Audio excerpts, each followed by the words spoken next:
සියලු දෙනාටම ආයුබෝවන්. අද අපි සූදානම් වී සිටින්නේ ශ්‍රී ලංකා ආර්ථිකය පිළිබඳව සුවිශේෂී මාධ්‍ය හමුවක් ආරම්භ කිරීමටයි සූදානම් වී සිටින්නේ. අපේ ආරාධිතය අද දින ශ්‍රී ලංකා මහ බැංකුවේ අධිපති අජිත් නිවාඩ් කබ්‍රාල් මැතිතුමා. රජයේ ප්‍රවෘත්ති දෙපාර්තමේන්තුවේ ආරාධනයෙන් එතුමා අද පැමිණ සිටින අපි ඉතාමත්ම ගෞරවයෙන් ආයුබෝවන් කියලා පිළිගන්නවා එතුමාව. අද මේ මොහොතේ අපි සිටින්නේ ඉතාමත්ම තීරණාත්මක අවස්ථාවක ආර්ථිකය සම්බන්ධයෙන්. ඒ වගේම කොවිඩ් වසංගතයට අපි මුහුණ දුන්න වර්ෂ දෙකක කාලයක් 2020 සහ 22 මුහුණ දීලා එන්නත් කරණයත් සමග සෑහෙන දුරකට රට සාමාන්‍ය තත්වයකට පත් කරගනිමින් ඉදිරියට ගමන් කරන අවස්ථාවක තමයි අපි මේ සිටින්නේ. ඒ වගේම ඩොලර් ප්‍රශ්නය සහ විශාල වශයෙන් ණය වගකීම් පියවීමට තිබෙන තත්ත්වය හමුවේ ශ්‍රී ලංකා ආර්ථිකය සැලකිය යුතු අභියෝගාත්මක තත්ත්වයකටත් මුහුණ දී සිටිනවා. ඒ අභියෝගයේ ජය ගැනීම සඳහා මම හිතන්නේ ජනාධිපතිතුමා වගකීම් පවර්ලා තියෙන්නේ ශ්‍රී ලංකා මහ බැංකුවේ අධිපතිතුමාට. මම හිතන්නේ එතුමා අධිපතිවරයා ලෙස පත් වීමෙන් පස්සේ බලගතු මහ බැංකුව අධිපතිවරයෙක් බවට පත් වෙලා තියෙන එතුමා පස්වෙනි පුරවැසියාගේ මට්ටමට උසස් තත්ත්වයට ඒ තනතුර පත් කරලා විශාල ශක්තියක් ලබා දීලා තියෙනවා මේ රට මුහුණ දීලා තියෙන ප්‍රධානම අභියෝගයේ ජය ගන්න. අපි Zoom තාක්ෂණයේ ඔස්සේත් මාධ්‍යවේදීන් විශාල පිරිසක් මේ සාකච්ඡාවට සහභාගී වෙනවා. අපි ඉංග්‍රීසියෙන් වගේම සිංහලෙන් භාෂා දෙකෙන්ම ප්‍රශ්න විමසන්නට බලාපොරොත්තු වෙනවා. මම ශාම්නෝන් ගණේවත්ත. ඒ වගේම මම කියන්න කැමතියි මේක ජාතික රූපවාහිනිය ඔස්සේ සජීවීව විකාශනය වෙනවා. ඒ වගේම www.news.lk වෙබ් අඩවිය ඔස්සේ ඒ වගේම රජයේ ප්‍රවෘත්ති දෙපාර්තමේන්තුවේ Facebook පිටුව ඔස්සේ සහ channel 20 නාලිකාව ඔස්සේ POTV එකේ ඒකෙත් විකාශනය වෙනවා සජීවී ලෙස. අපි කල්යල් යවන්නේ නැතුව ඊටාම ඉක්මනින් ඔබතුමාගෙන් පළවෙනි ප්‍රශ්නේ විමසන්න කැමතියි. මහ බැංකුව අධිපතිතුමනි අලුත් වර්ෂයක් ආරම්භ වී තිබෙනවා. මේ වර්ෂයේ ආර්ථික අපේක්ෂා පිළිබඳව ඔබතුමා කොහොමද දකින්නේ? කොපමණ ආර්ථික වර්ධනයකට අපිට ගමන් කරන්න පුළුවන් වේද? මම හිතන්නේ අපිට මේ අවුරුද්ද තුළදී 5% පමණ ආර්ථික වර්ධන වේගයක් ළඟා කරගන්න පුළුවන් වේවි. එය පසුගිය වසරේ 2021 වසරේ යම්කිසි අඩු ආර්ථික වර්ධනයක් තිබිච්ච නිසා ඒක ජයග්‍රහණයක් හැටියට අපි සැලකුවේ නැතත් 5% වගේ වර්ධන වේගයක් අපිට ඇති කරගන්න පුළුවන් නම් ඒක සාර්ථක එකක් හැටියට තමයි මම දකින්නේ. ඒක කරන ගමන්ම අපිට තවත් අභියෝග තියෙනවා කීපයක් අපිට ජය ගන්නට. ඒ ඔක්කොම අපි හැමෝම දන්නවා ආර්ථිකයක් හසුරුවද්දී සියලුම අංගයන් එකට වර්ධනය වීමක් ඇති කරගන්නට අවශ්‍යයි. එහෙම කරගෙන යන අතරම තමයි මේ කටයුත්තට අපි යෙදෙන්නේ. මම හිතන්නේ ඒක අපිට ළඟා කරගන්න පුළුවන් වෙයි. ඒ සඳහා සියලු දෙනාම එකතු වෙලා එකට වැඩ කරන්න අවශ්‍යයි. විවිධ පැති වලින් විවිධ අභියෝග තවදුරටත් වැඩි කරන්නේ නැතුව ඒක කෙරුවා නම් තමයි හොඳ කියන එක තමයි මගේ අදහස. Good morning, Governor. Yes, I'm Shashini and I'll be asking the questions. Governor, when you look at the country today, I think so many people are claiming that the finance and economy in the country is failing. And even the international media reports that in the year 2022, that we would go bankrupt. I'm asking you, Governor, are we heading in that direction? This story about going bankrupt has been there from 2020 onwards. You ask the same people, international as well as national, what they were saying in 2020. The problem is that most of these people who make these statements, they are not held accountable. Nobody bothers about them after they make these headlines. After it doesn't happen, nobody is there to question them. That is one of the serious problems that we are having.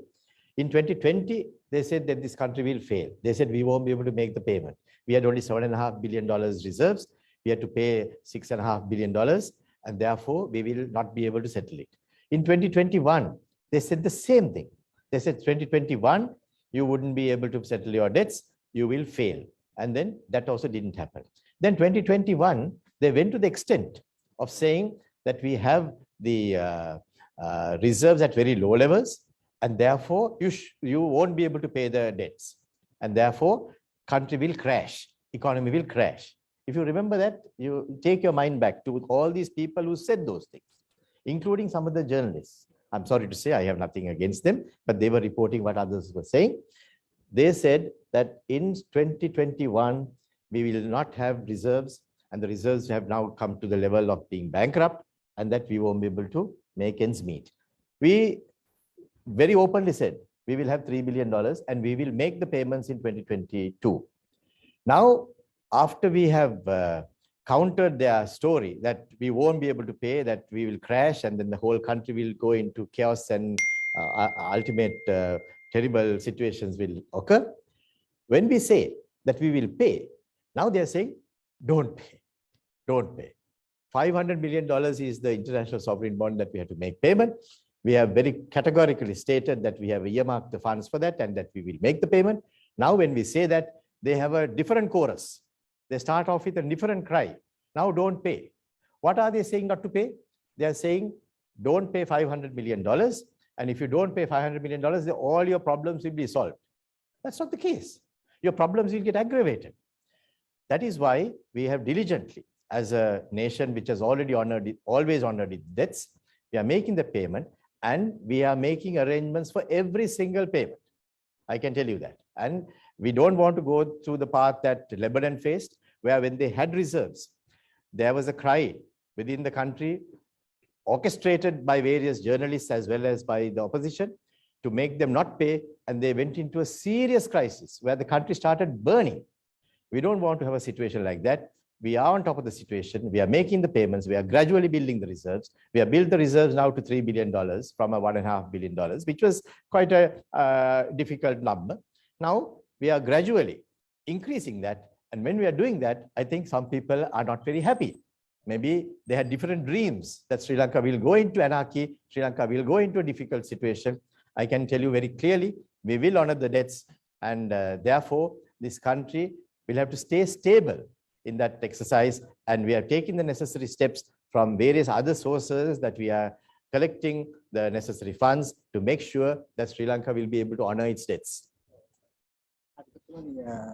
අපි ඊළඟ ප්‍රශ්නේ ඔබතුමාගේ විමසන්න කැමති ශෂිනී අහුව විදියටම බොහෝ දෙනෙක් ප්‍රකාශ කරනවා ශ්‍රී ලංකා ආර්ථිකය බංකොලොත් භාවයේ කරා ගමන් කරමින් සිටිනවා ඒ වගේම බංකොලොත් වීමට ආසන්න මට්ටමකට පත් වී සිටිනවා ආදී වශයෙන් නොයෙකුත් විවේචන ඉදිරිපත් කරනවා ඔබතුමාගේ පැත්තෙන් මේ අභියෝග ජයගෙන මේ වර්ෂයේ අපිට ඉදිරියට ගමන් කරන්න තියෙන ශක්තිය මොකක්ද කියලා අහන්න කැමතියි ඒ වගේම මම මතක් කරන්න කැමතියි මේ දෙරණ 24 නාලිකා ඔස්සේත් මේ සංවාදයේ සජීවී විකාශනය වෙනවා ඔබතුමාගෙන් අපි පිළිතුරක් බලාපොරොත්තු වෙනවා. මම ඉංග්‍රීසියෙන් කිව්වා වගේම ශ්‍යාම් මේ රට බංකුලොත් වෙනවා කියන කතාව 2020 දී කිව්වා.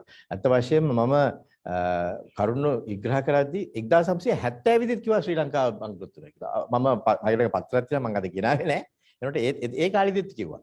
ඉතින් මේ යම්කිසි කණ්ඩායමක් ඉන්නවා මේ රටේ සෑම අංශයක්ම අමාරු තත්වයකට වැටෙනවා කියන එකේ කතාව නිකන් කෝරස් එකක් වගේ කියාගෙන යනවා. සමහරක් වෙලාවට අර ඉංග්‍රීසියෙන් කියනවා self fulfilling prophecies කියලා. අපිට වෙන්න ඕන දේවල් අපි පන්ත්‍රය වගේ කියනකොට ඒක වෙයි කියලා තමයි සමහරක් අයගේ ප්‍රාර්ථනාව. ඉතින් මෙතනදී අපි බොහොම පැහැදිලිව කියන්නට අවශ්‍යයි. එක කාලයක තුලදී ඔබතුමාට මතක ඇති මේ මෑතකදී පසුගිය මාස 6 තුලදී එක කණ්ඩායමක් කෑ ගගා හිටියා අපේ රටේ තියෙන මේ සංචිත මදි ඒ සංචිත මදිකම නිසා අපිට ණය ගෙවා ගන්න බැරි වෙයි කියලා 2022 ජනවාරි මාසේ ගෙවන්න තියෙන මිලියන 500 අපිට ගෙවා ගන්න බැරි වෙයි කියලා විවිධ කතන්දර කිව්වා. එහෙම කියද්දි අපි මොනවද කිව්වේ? අපි කිව්වා නැහැ අපි ඒක ගෙවනවා. අපි බිලියන 3ක් බවට අපේ සංචිතපත් කරගන්නවා කියලා අපි පැහැදිලිවම කිව්වා ඔක්තෝබර් මාසේ 2021. ඒ වුණාට එහෙම වෙන්නේ නැහැ. රට බංකොලොත් වෙනවා. බංකොලොත් වුණාම හරි විශාල දැවැන්ත ප්‍රශ්න මතුවෙනවා. මේක ගෙවන්න බැරි වෙනවා. ගෙවන්න බැරි වුණාම ලොකු ප්‍රශ්න වෙනවායි කියලා අපිට පුනා කිව්වා. ඔබතුමාලට මතක ඇති. ඊට පස්සේ අපි ඒවට උත්තරයක් හැටියට අපි අපේ සංචිත වර්ධනය කරමින් අපි ඉදිරියට ගියා. සංචිත වර්ධනය කරගත්තා. සංචිත වර්ධනය කරගෙන අපි කිව්වා දැන් අපිට බිලියන 3කුත් තියෙනවා. අපි තවදුරටත් මේක වර්ධනය කරගන්නවා. අපි ඉදිරියේදී ජනවාරි මාසේ ගෙවන්න තියෙන ඇමරිකානු ඩොලර් මිලියන 500 අපි ගෙවනවා. ඔබතුමන්ලා මේ අපිට පුනා කියපු ප්‍රශ්නේ වෙන්නේ නැති වෙන විදිහට අපි මේක කරගන්නවා කියලා කිව්වම එතකොට ඒගොල්ලෝගේ කතාව වෙනස් කරගත්තා. මොකද්ද කියන්නේ දැන්? දැන් කියනවා අනේ ගෙවන්න එපා. මේක ගෙවන්න එපා මේ ඉම්පෝට් කිරීම සඳහා මේක තියාගන්න කියලා කියනවා. ඉම්පෝට් කරන්නේ අවුරුද්දකට අපේ භාණ්ඩ මුළු ඉම්පෝට් බිල් එකම ඇමරිකානු ඩොලර් මිලියන 21000ක් තියෙනවා. පසුගිය වසරේදී මිලියන 21000ක් අපි ඉම්පෝට් කරලා තිනවා. මේ 500 විතරක් අපි නවත්ත ගත්තොත් ඒක මාස භාගයකට ඇති වෙන imports. ඉතින් ඒ නිසා උත්තරේ එතන නෙමෙයි තියෙන්නේ. එතන තියෙන උත්තරේ තමයි මේක වර්ධනය කර ගැනීම. මේක නතර කරගත්තොත් මේක ගෙවන්න නැතුව හිටියොත් ඒ අය කියපු කතාවම අහන්න ගිහිල්ලා නසරා. ඒගොල්ලෝ මොනවද කිව්වේ? රට විනාශයකට යනවා කියලා කිව්වා. දැන් ඒ විනාශයට යන එක මතක ඇති කරලා දැන් කියනවා අනේ ඕගොල්ලෝ සල්ලි තිබුණා ගෙවන්න එපයි කියලා කියනවා. ඉතින් බලන්න කොච්චර කුහක කතාවද කියලා මේවා. කොච්චර කුහක කතාවද කියලා. මේ රටට අපිව අගාධයට තල්ලු කරන්නේ. ලෙබනන් රටේත් ඕකම කෙරුවා. ලෙබනන් රටේ රජය ණය ගෙවන්නට බලාපොරොත්තු වෙනකොට රජයට ගිහිල්ලා කිව්වා ලොකු පීඩනයක් ඇති කෙරුවා. ගෙවන්න එපා, ගෙවන්න එපා, ගෙවන්න එපා කියලා පීඩන ඇති කරලා ඒ අයව වැට්ටුවා. ඊට පස්සේ රටේ සිදුවෙච්ච දේවල් ඔබතුමාට මතක ඇති. ඉතින් එහෙම වෙන්නේ නැතුව අපි මේ හරි ආකාරයට කළමනාකරණය කරගෙන යනකොට සමහරක් අයට ඕක පීඩනයක් ඇති. සමහරක් අයට ඕක ගැන සම්කිසි ගැටලුවකුත් ඇති. අපි ඒ වුණාට ඒ ගැටලු වලට ඒ අයට තියෙන ප්‍රශ්න නෙමෙයි අපිට මෙතනට අවශ්‍ය වෙන්නේ. රට ඉදිරියට ගෙන යන්න. ඒ සඳහා අපි මේ කටයුතු කරගෙන යනවා. ඉතින් ඒ නිසා මම හැමෝගෙම ඉල්ලීමක් කරනවා. විශ්වාසය තබාගෙන අපේ ආර්ථිකය කෙරෙහි කටයුතු කරගෙන යන්න. තවදුරටත් මේකට අකුල් හෙලන්නට එපා කියන ඒ පණිවිඩයත් මම මේ අවස්ථාවේදී ඉතා පැහැදිලි ලෙස දෙන්නටත් කැමතියි. Governor, like you said in your answer, they are asking to utilize this money for other purposes. And also they are asking another thing. They're saying we should go for a restructuring of the debt.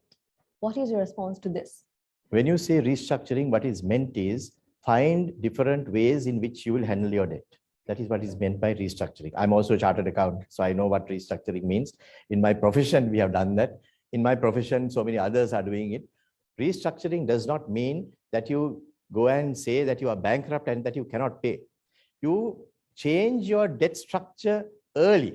That's what you're doing. What are we doing? We are changing some of our debt payments into different instruments.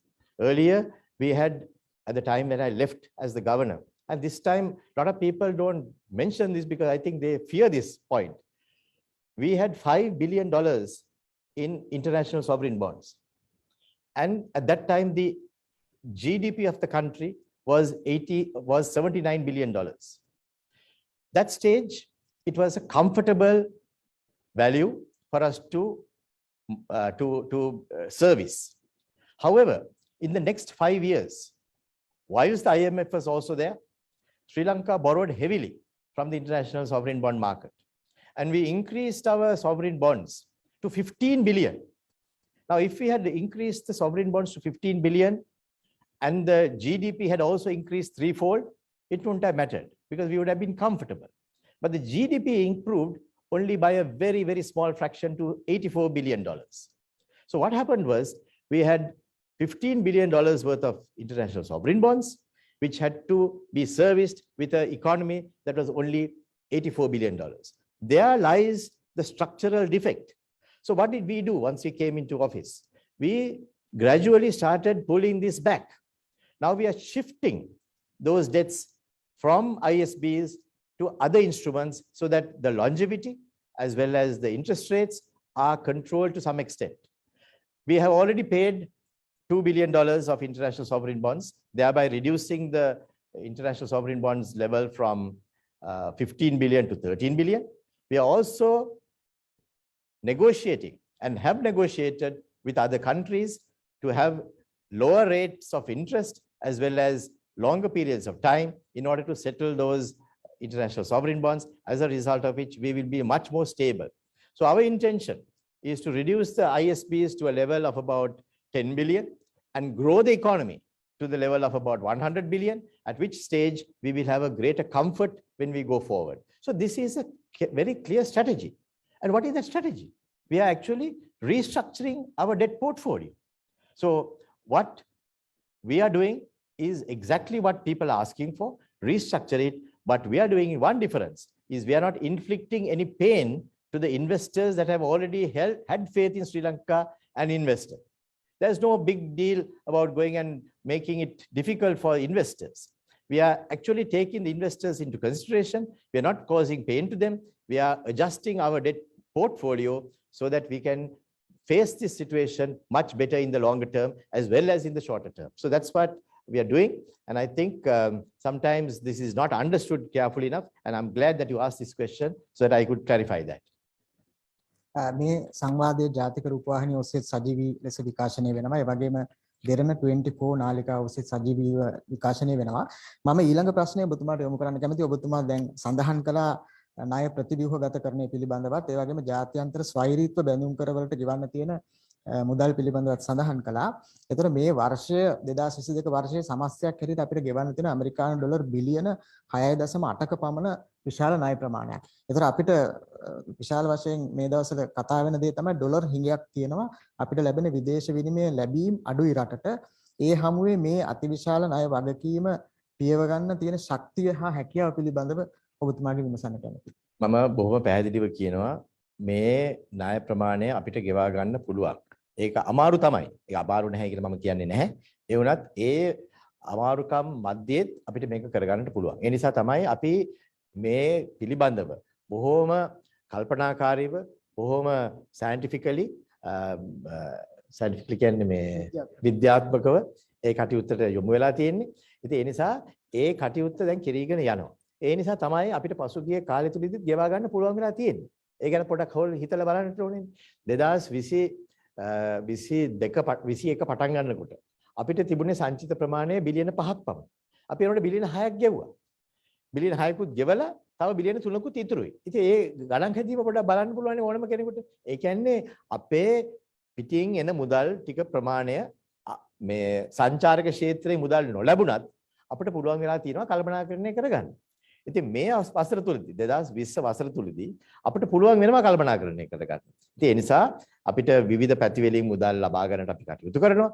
ඒ හරහා මේ ණය ගෙවීම සඳහා අවශ්‍ය වෙන බිලියන 6.9 ඔබතුමා කිව්වා වගේ ඒක අපිට කරගන්න පුළුවන්. ඒ සඳහා අපිට පිටට ගෙවන්න තියෙන මුදල් අපි බැලුවොත් බිලියන 1.5ක් පමණයි. මොකද ඒක තමයි ස්වෛරී බැඳුම් කරවලට අපි ගෙවන්නට බලාපොරොත්තු වෙන මුදල. ඊට අමතරව ලාංකිකව nationally අපිට තිබෙනවා බිලියන 2.5ක් පමණ මුදලක් ඒ අපිට roll over කරගන්න පුළුවන්. ඔබතුමා දන්නවා treasury bills treasury bonds අපි roll over කරනවා වගේම ඕනම රටක ඒ විදිහට roll over කරගන්න පුළුවන්. ඒ කියන්නේ නැවත ඒ ණයම අපිට නිකුත් කරගන්න පුළුවන් වෙන හැකියාවක් තියෙනවා. දැන් ඒක කරගෙන යනවා. ඉතින් ඒ නිසා එතන තියෙන අවදානම ගොඩක් අඩුයි. ඒත් එක්කම multilateral agencies ඒ කියන්නේ ජාත්‍යන්තර ආයතන සමග අපිට තියෙන ගනුදෙනු හරහා අපිට ගෙවන්න තියෙන මුදල් ඒ ගෙවීම් කරන මුදල් වලට සාපේක්ෂවම ඒ වගේම තව මුදලක් අපිට එන්නත් තිබෙනවා. ඉතින් එතකටත් ඒ තුලත් අපිට තියෙන පීඩනය අඩුයි.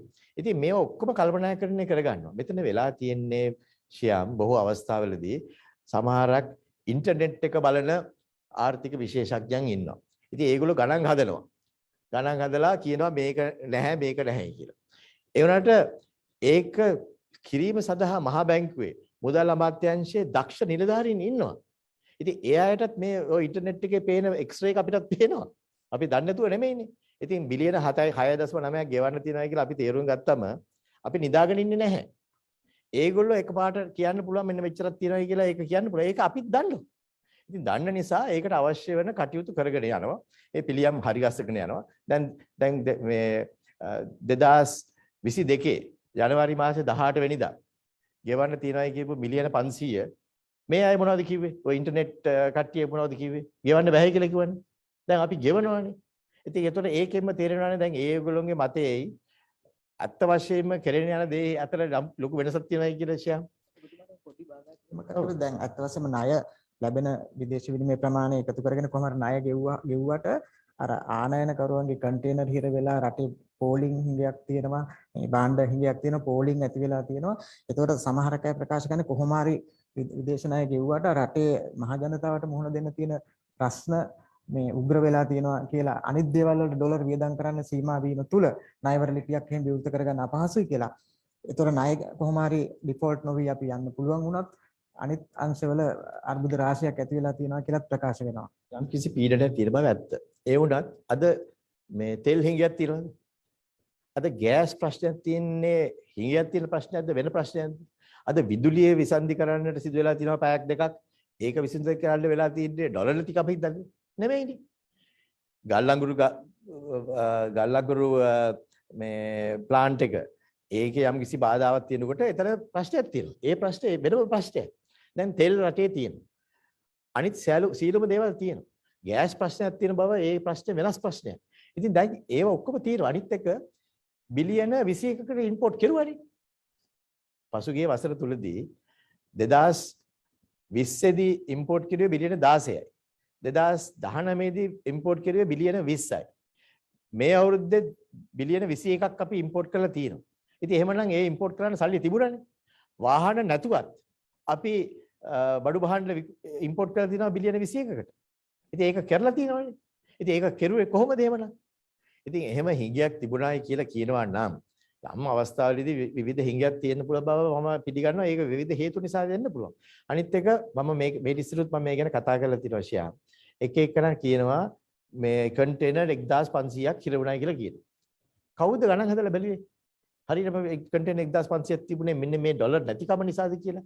ඉතින් අපිට ඉදිරිපත් කරලා තියෙන සෑම අවස්ථාවකදීම අපි මේ කන්ටේනර්ස් රිලීස් කිරීම සඳහා බැංකුවලට කතා කරලා අපි අහලා තියෙනවා ඇයි මේක වෙලා නැත්තේ කියලා. ඒවට අවශ්‍ය වෙන මුදල් සපයලා තියෙනවා. ඉතින් ඒ නිසා තමයි දවස් කීපයකට පස්සේ ඔය සද්ද ඇහෙන්නේ නැත්තේ මොකද? ඒ කියන්නේ ඒක සිදු වෙලා තියෙනවානේ. ඉතින් ඒ නිසා මම හිතන්නේ මෙතනදී අපිත් යම්කිසි ආකාරයකට පොඩ්ඩක් ඉවසීමකිනුත් කටයුතු කරන්නට ඕනේ. මේ සාමාන්‍ය කාලයක් නෙමෙයිනේ. කොවිඩ් වසංගතයේ අවුරුදු 2ක් තිස්සේ මේ රටේ තියෙනකොට අපි තේරුම් ගන්නට අවශ්‍යයි රටට යම්කිසි පීඩනයක් එනවා.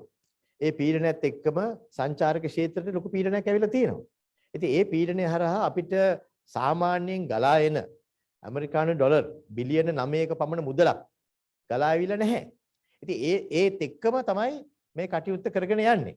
ඉතින් එහෙම කරගෙන යනකොට සෑම දෙයක්ම අපිට තිබිච්ච විදිහටම අවශ්‍ය වෙන විදිහටම කරගෙන යන්න බැරි වුණොත් යම් මම හිතන්නේ ඒකේ ඉවසීමේ අඩුකමක් තමයි මට පේන්නේ.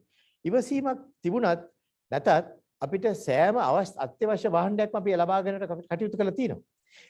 අත්‍යවශ්‍ය භාණ්ඩ යම් කිසි තැනකදී යම් මේ අඩුපාඩුවක් තිබෙනවා නම් අපි ඒවට බැදිහත් වෙලා තිබෙනවා. ඉතින් ඒ නිසා මම විශේෂයෙන්ම කියන්නට අවශ්‍යයි ශාම් මේ తত্ত্বය සමහරක් වෙලාවට අපි එක්සැජරේට් කරලා තියෙනවා. ඒක වඩාත් වැඩියෙන් පෙන්නලා දීලා තියෙනවා. සමහරක් වෙලාවට මේවා මේ වැඩියෙන් පෙන්නනකොට ඒ පීඩනය මිනිස්සුගේ ඔළුවටත් එනවා. ඉතින් එහෙම නොවි මේ කාලය තුලදී අපිට තව මාස 2කින් 3කින් මම හිතන්නේ සංචාරක ක්ෂේත්‍රය තවදුරට වර්ධනය වෙන කාලයක් එනවා. එහෙම වුණාම මේ තියෙන පීඩනය තවදුරටත් අඩු වෙනවා. ඉතින් අපි ටිකක් ඉවසීමෙන් මේ කාලය තුලදී යන්න කියන එක තමයි මගේ නම් උපදෙස. We see that international rating agencies have continued to downgrade Sri Lanka's credit ratings despite Sri Lanka honoring its debt settlements.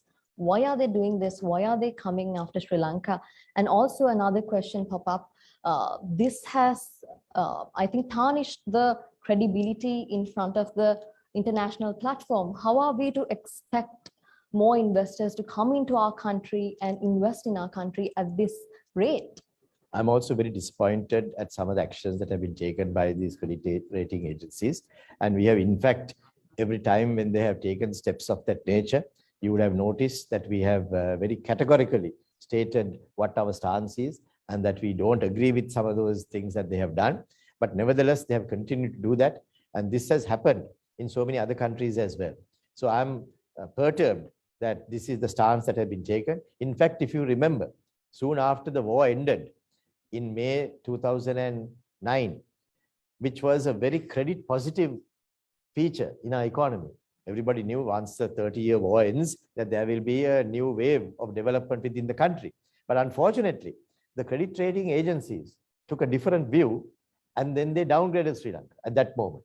And they continued to do that, and that was quite unfortunate. But nevertheless, we had the support of the investors. We may be one of the few countries which have this rating, and some of our bonds are now trading at close to par because we have categorically stated that we are going to make the payment. Now that also has, I think, hurt some people, and because we are going counter to the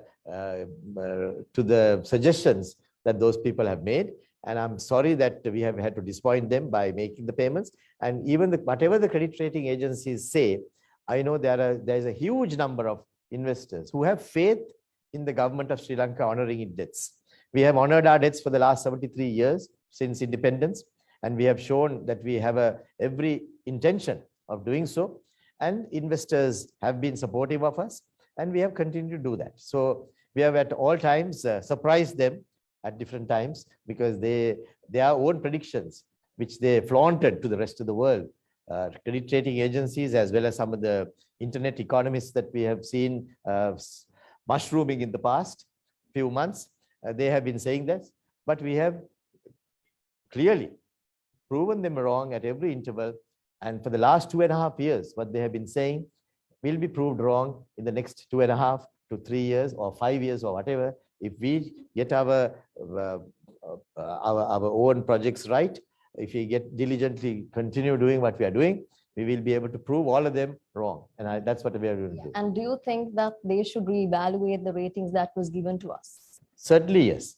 We all have had certain difficulties in the recent past. The last 2 years have been particularly difficult because of the COVID pandemic. There have been streams of incomes that should have come in, which were disturbed, which were interrupted. But nevertheless, going forward, we have shown a resilience in our economy, which has been extraordinary. If you take Sri Lanka's economy, even in the past, we had a war that was ravaging through our economy for so many years, but we still were able to deliver 2 to 3%, sometimes 4% growth.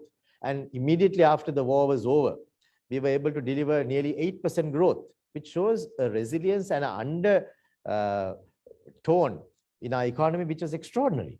And even through the insurrection of the JVP, where certain companies were asked to close mandatorily, we still managed to go through that. Even with the pandemic last year, we will have a growth of around 4.5 to 5%. So that shows that Sri Lanka has the strength, the inner strength to deal with this problem.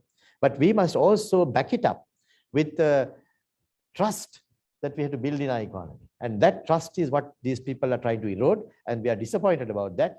And I'm also sad that some local parties are also supporting that venture, that particular type of activity.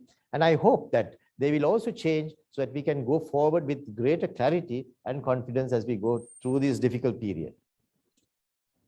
තුමනි අපි දන්නවා අපිට මුදල් ප්‍රශ්නයක් ආවහම සල්ලි නැත්නම් අපේ එදිනෙදා වියදම් දරන්න අපේ ගෙදර තියෙන රත්තරන් බඩු ටික උගස් කරනවා. උගස් කළ කීයක් හරි අරගෙන සමහරට අපි අපේ පරිභෝජන අවශ්‍යතාවලට ගන්නවා. හැබැයි පස්සේ සල්ලි හම්බුනාම නැවත ඕනනම් රත්තරන් බඩු ගන්නත් පුළුවන්, ඒවා නිදහස් කරගන්නත් පුළුවන් උගසෙන්. ඒතර ඒ වගේ ශ්‍රී ලංකා මහ බැංකුවේ සංචිත වත්කම් තුල තියෙනවා රන් සංචිතය. ඒක නොවැම්බර් මාසේ තිබුණා ඇමරිකානු ඩොලර් මිලියන 382.2ක්. ඒක දෙසැම්බර් මාසේ අග වෙනකොට අඩු වෙලා තියෙනවා ඇමරිකානු ඩොලර් මිලියන 175.4ක් දක්වා. එතකොට අඩු වෙලා තියෙනවා ඇමරිකානු ඩොලර් මිලියන 206.8ක් දක්වා රන් සංචිතය අඩු වෙලා තියෙනවා. එතකොට සාමාන්‍යයෙන් රත්තරන් මිල ගණන් අනුව විකිණීම වෙලදී ගැනීම මහ බැංකුව කරනවා. හැබැයි මේක විශාල අගයක්. විකුණලා තියෙනවා මේ ඩොලර් හිඟය නිසා තමයි විකුණුවේ කියලා මාධ්‍යත් වාර්තා කරලා තිබ්බා. ඔබතුමාගෙන් අහන්න කැමතියි මොකද? ඔබතුමා හොඳ ප්‍රශ්නයක් ඇහුවේ ශියම්. දැන් මට මතකයි 2009 අග වෙනකොට මේ වගේම රත්තරන් සංචිත ගැන අපි කතා කරනවා නම් ඉන්ටර්විව් එකදී ඔබතුමා මගෙන් අහයි 2008 දී 2009 දී අග වෙනකොට අපේ රටේ සංචිත තිබුණේ රත්තරන් සංචිත තිබුණේ මිලියන 92යි. අද මේ 174ක් ගැන කතා කරනවා. ඒතර තිබුණේ මිලියන 92යි. ඊට පස්සේ 2014 වෙනකොට ඒක අපි වැඩි කරගෙන තිබුණා මිලියන 892කට. ඒකට කවුරුත් මගෙන් ඇහිලා ඇහුවේ නෑ මේ 92 තිබිච්ච මේ රත්තරන් සංචිත කොහොමද ඔබතුමා වැඩි කරගත්තේ 892කට කියලා. මම ආසයි ඇහුවනම්. දැන් උනත් අහන්න කියනවා ඕන කෙනෙක්ගේ. මොකද ඒ වෙලාවේ ওই ප්‍රශ්න ඇහුවේ නෑ. අපි වැඩි කරගන්නකොට කවුරුත් අහන්නේ නෑ. මෙතනදී රත්තරන් සංචිත කියලා කියන්නේ විශේෂත්වයක් තිබුණත් රත්තරන් කියනකොට සාමාන්‍ය පුද්ගලයන්ට ඉන්ටර්නැෂනල් රිසර්ව් මැනේජ්මන්ට් කරද්දී ඒ කියන්නේ ජාත්‍යන්තරව අපේ සංචිතය කළමනාකරණය කරද්දී අපිට තියෙනවා විවිධ අංශ මහ බැංකුවෙන් ඒක කරනවා තාක්ෂණික වශයෙන් කරනවා ඒක සයන්ටිෆික් විදියට කරනවා එහෙම කරද්දී අපිට තියෙනවා මේ ඇසට් කොම්පොසිෂන් කියලා. ඒ කියන්නේ අපේ රටේ තියෙන මේ සංචිත ප්‍රමාණය අපි කොහොමද විහිද ගන්න යන්නේ කියලා එක තීරණයක්. එතකොට රත්තරන් වලින් කොටසක් තියා ගන්නවා, ඩොලර් වලින් තව කොටසක් තියා ගන්නවා, පවුන් වලින් තව කොටසක් තියා ගන්නවා, යෙන් වලින් තව කොටසක් තියා ගන්නවා, එතකොට යුරෝ වලින් තව කොටසක් තියා ගන්නවා. ඒත් එක්කම සමහරක් ඉන්වෙස්ට්මන්ට් සමහරක් ආයෝජන අපි කෙටි කාල ආයෝජන හැටියට තියා ගන්නවා. සමහරක් ඒවා දිගු කාලින ආයෝජන හැටියට තියා ගන්නවා. සමහරක් ඒවා විවිධ රටවල් වල කරනවා. සමහරක් ඒවා currency mix එකක් swap කරන්න පුළුවන් වෙන විදිහට කරනවා. ඉතින් ඒ වගේ ඒවා මෙච්චර නෙමෙයි තව මම හිතන්නේ instrument 100 ගණක් තියෙනවා. ඉතින් මේ ඔක්කොම තාක්ෂණිකව බලලා තමයි කරන්නේ. මේ ඔය ඉන්ටර්නෙට් ඉකොනොමිස්ට්ලා බලන්නේ එහෙම නෙමෙයි. ඒගොල්ලෝ බලන්නේ එක දෙයක් බලනවා. රත්තරන් දැන් අඩු වෙලා තියෙනවා. ඒගොල්ලෝ අහනවා රත්තරන් අඩු වෙනාම තාම මොකද වැඩි වුනේ කියලා. ඒක අහන්නේ නැහැ. මොකද අනිත් කරන්සි එකක් අපිට වැඩියෙන් තියෙනවා නම් ඒකෙන් අපිට රත්තරන් ගන්න පුළුවන්. හෙට ගන්න පුළුවන් ඕන. ඒකට මෙතනදී ද්‍රවශීලතාවය ගැන අපි බලන්නට අවශ්‍යයි. ප්‍රොෆිටබිලිටි ගැන බලන්නට අවශ්‍යයි. longevity එක බලන්න ඕනේ. ටෙනර් එක ගැන බලන්නට ඕනේ. අපිට ඕනම වෙලාවක ඒක ද්‍රවශීලතාවයේ බවට පත් කරගන්න පුළුවන් වෙනවද කියලා බලන්නට ඕනේ. අනිත් එක සංචිතය වැඩි වෙනකොට අපිට සමහර වෙලාවට රත්තරන් වලට දාන්න ඕනේ මුදල වැඩි වෙන්න පුළුවන්. සමහර වෙලාවට අඩු වෙන්නත් පුළුවන්. ඉතින් මේ ඔක්කොම තාක්ෂණික තීරණ. ඉතින් මෙතන මේ එක දෙයක් බලලා ඉන්ටර්නෙට් එකේ මොකක් හරි ඩවුන්ලෝඩ් කරලා එහෙම නෙමෙයි මහ බැංකුවේ කටයුතු කරන්නේ. ඒ අය මේ සබ්ජෙක්ට් එක ඉගෙනගෙන තියෙනවා. මේ සබ්ජෙක්ට් එක ලෝකේ තියෙන හොඳම මේ යුනිවර්සිටිස් වලට ගිහලා ඉගෙනගෙන තියෙනවා. ඉතින් ඒ අය බලනවා මේ මෙච්චරක් තියෙනවා නම් කොච්චරක් රන් තියෙන්න ඕනේද, මෙච්චරක් අපිට සංචිතය තියෙනවා නම් කොච්චරක් පවුම් වලින් තියාගන්නට ඕනේද, මෙච්චර සංචිතය තියෙනවා නම් අපි කොච්චරක් ඩොලර් වලින් තියාගන්න ඕනේද කියලා ඔය සමහරක් ඔය කියන අයත් ඔය දන්නවා. ඒකට දන්නේ නැහැ වගේ තමයි කතා කරන්නේ. ඉතින් ඒ නිසා මම කියන්නේ ශ්‍යාම් මේ තාක්ෂණික වැඩේ මහ බැංකුවට බාර දෙන්න. මහ බැංකුවට ගිහිල්ලා කියන්න එපා රත්තරන් අඩු වුණා ඒ නිසා මේ ප්‍රශ්නයක් වෙනවා කියලා. gedara තියෙන රත්තරන් වගේ නෙමෙයි මේක. මේක සංචිත කළමනාකරණය. ගෙදරත් මම හිතන්නේ ටිකක් සාමාන්‍යයෙන් සංචිත කළමනාකරණයක් කරනවා මිනිස්සු අතරේ. ඉතින් එහෙම කරද්දී දැන් යම් කිසි දරුවෙකුට අසනීප වුණා නම් අම්මා ගිහිල්ලා සමහර වෙලාවට රත්තරන් මේ විකුණන්න පුළුවන්. ඒක ප්‍රශ්නයක් නැහැ. ඒකට පස්සේ ඒකයි ගන්න පුළුවන්. නැත්තම් දරුවට මොක වුණත් කමක් නැහැ. අපේ රත්තරන් ටික මම මාළේ දාගෙන යන්න ඕනේ කියලා අම්මා කෙනෙක් කියනවද? නැහැ. අවශ්‍ය වුණාම ඒක මේ දරුවව හොඳ කරගන්න ඒක කරනවා. ඉතින් මේ රටට අවශ්‍ය වෙන භාණ්ඩ ගන්න අවශ්‍ය නැහැ. අපිට ඒකට ද්‍රවශීලතාවය තියෙනට ඕනේ නැහැ. ඉතින් රත්තරන් ටික සංචිතය අඩු කරගත්තයි කියලා ඒක කිසි ප්‍රශ්නයක් නැහැ. මේ අවුරුද්ද අන්තිම වෙනකොට අපේ සංචිතය වැඩි කරගත්තාම ආයෙ ගන්න පුළුවන්. ඉතින් ඒ වුණාට දරුවට අසනීප වෙලා දරුවට මොකක් හරි අන්තරාවක් වුණා නම් ඒක නවත්ත ගන්න බෑ, හර ගන්න බෑ. ඉතින් ඒ වගේ දරුවෝ ඉන්න අය ඔක තේරෙනවා. ඉතින් ඒ නිසා මම හිතන්නේ මේවා ගැන අපි මේ ඒ තාක්ෂණය කරන අයට ඒවට බාර දෙන්න මේ වැඩි. ඉතින් මම ඔබතුමා ওই ප්‍රශ්න අහපු ගැන මම සතුටුයි. මොකද මේ ගැන රත්තරන් අඩු වුණා දැන් අපි විනාශ වෙන්න යනවා කියලා කියපු කට්ටිය දැන් කියනවා ණයක් ගෙවන්න එපයි කියලා. ඉතින් මේ වගේ කතා කියලා ඊට පස්සේ සම්පූර්ණයෙන්ම රට අගාධයට තල්ලු කරන්නේ නැතුව මෙය අපිට මේ කළමනාකරණය කරගෙන යන්නට අවකාශය අපිට ලැබෙන්නට අවශ්‍යයි. ඉතින් ඒ නිසා ඒක ලැබෙන්න විදිහට අපි හැමෝම ඒකට සහයෝගය දෙන්න නැතුව ගිහිලා කඩාකප්පල් කරන එක තමයි දැන් සමහර අය කරන්නේ. ඒක නොකර ඉන්න කියන එකත් මම මේ අවස්ථාවේදී විශේෂයෙන්ම ඉල්ලීමකුත් කරනවා. Yes, Governor, we remember when you took office as the governor of the central bank last year, you introduced a 6-month roadmap to revive Sri Lanka's economy. How is the progress in that so far? And also in that you mentioned that you are looking forward to improve Sri Lanka's external debt profile and to promote non-debt inflows. How have you gone so far about it? And are currency swaps not a form of debt? Yes, it is a form of debt. That's why I said debt restructuring has this as a part of it. That's what some people are trying to make out, that currency swap is something frightening and all that. No, it's not. We are replacing one type of debt with another because we had gone into international sovereign bonds far in excess of our capacity. So if that is the case, we have to change that. Are we to still say, no, we'll wait for another 10 years to do that? No, we have to change that. So as and when the swaps, as and when the ISBs come for maturity, we have been paying that off with other inflows that we are generating. In the same way, we are now trying to see whether we can have non-debt inflows, particularly securitization of certain income flows, then monetization of certain assets which are not needed right now, not strategic assets, but other assets. So through that type of a process, we are now adjusting our debt profile, adjusting our debt portfolio. And that has been already announced, as you quite rightly mentioned, in our 6-month strategic plan, our 6 months roadmap, as we call it, that sets out very clearly so that people would know what our actual intentions are. So but through that process, we have been able to ensure that Sri Lanka moves into an area of greater consolidation. And that is what we are doing. And that plan, if somebody were to see, they would have noticed that we are diligently following it because we want to finally come to the outcome that it has proposed. When we said that by the end of December, we will have $3 billion, what did people say? Some people at least. They said, no, that's not going to happen. If you take back their recordings and see, actually, I think you all must do that. Take back some of these recordings of what these people have been saying. That if you don't make these payments, what kind of a terrible situation will befall Sri Lanka. But unfortunately, nobody holds them accountable. They can come and state anything and go. We are accountable.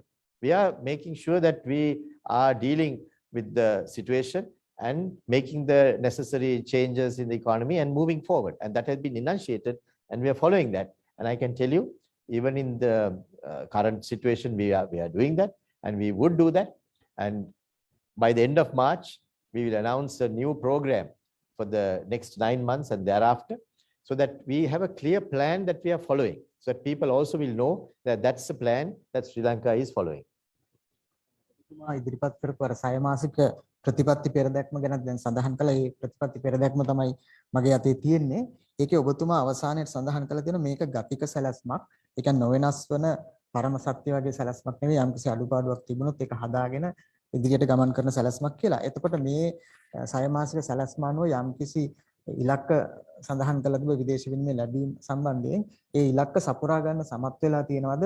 ඔබතුමාලා නිරීක්ෂණය කියලා තියෙන අඩුපාඩු අනුව ඒක නැවත සකස් කරගෙන ඉදිරියට යන්න සැලසුමක් තියෙනවද?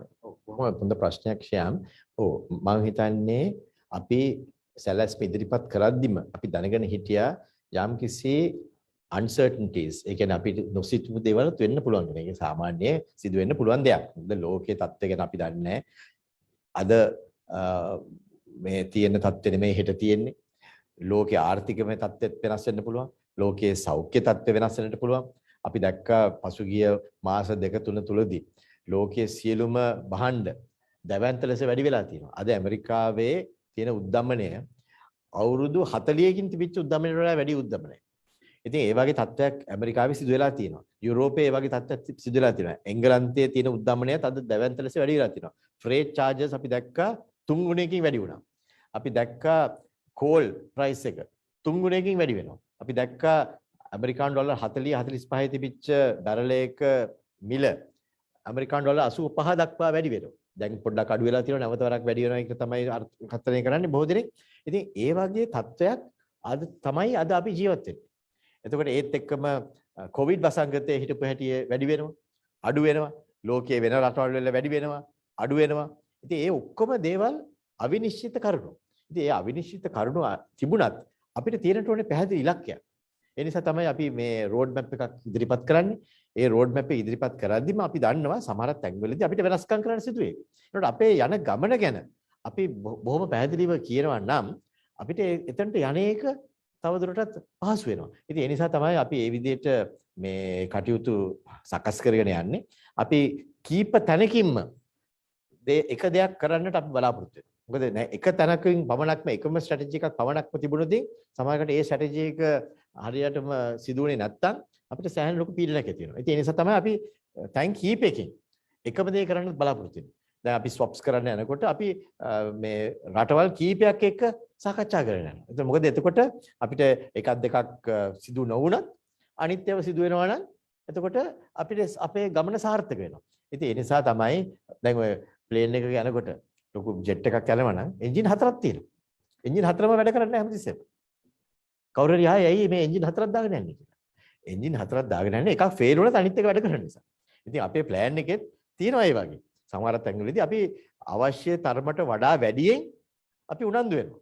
මොකද උනන්දු වෙන්නේ එකක් දෙකක් සමහරක් වෙලාවට ක්‍රියාත්මක වුණා නම් මේ අපේ ගමන සාර්ථක වෙනවා. දැන් ඔබතුමා කැමතිද ප්ලේන් එක ගන්න මේ එක එන්ජින් එකක් පමණක් තියෙද? නෑනේ.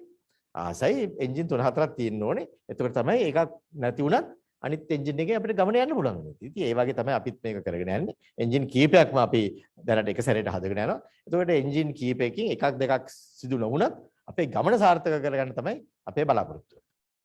Governor, there are many people who would like to know when the central bank would lift the temporary ban on non-essential imports, more specifically vehicles. Would you be able to give a time frame on that when the ban would be lifted? Oh, other than vehicles, all the other non-essential items are being imported quite heavily. What is the non-essential item that is not available? If you go to any supermarket, you would find that almost every conceivable type of goods are available.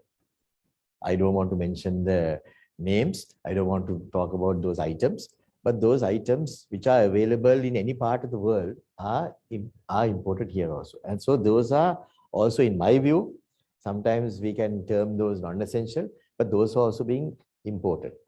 And that's causing a fairly heavy outflow of foreign exchange as well.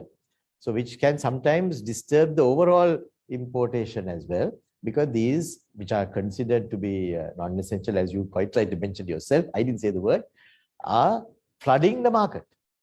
But at the same time, we have allowed those. The only item that has not been allowed are some strategic items which are being manufactured in Sri Lanka, particularly like tiles, etc., and vehicles. But that can only be eased once we see another inflow of foreign exchange coming in from other sources as well. And one of the key sources that Sri Lanka is having is tourism. Tourism is an industry where the entire investment by all the Sri Lankan corporates, as well as the country, as well as the government, is as much as 1 trillion rupees. So for 2 years, we didn't have a return on that. So we need to now generate that return as well. And that's important. So if we see that change occurring and new inflows are coming into the country through the forex that is coming through tourism, this entire situation can ease quite a bit.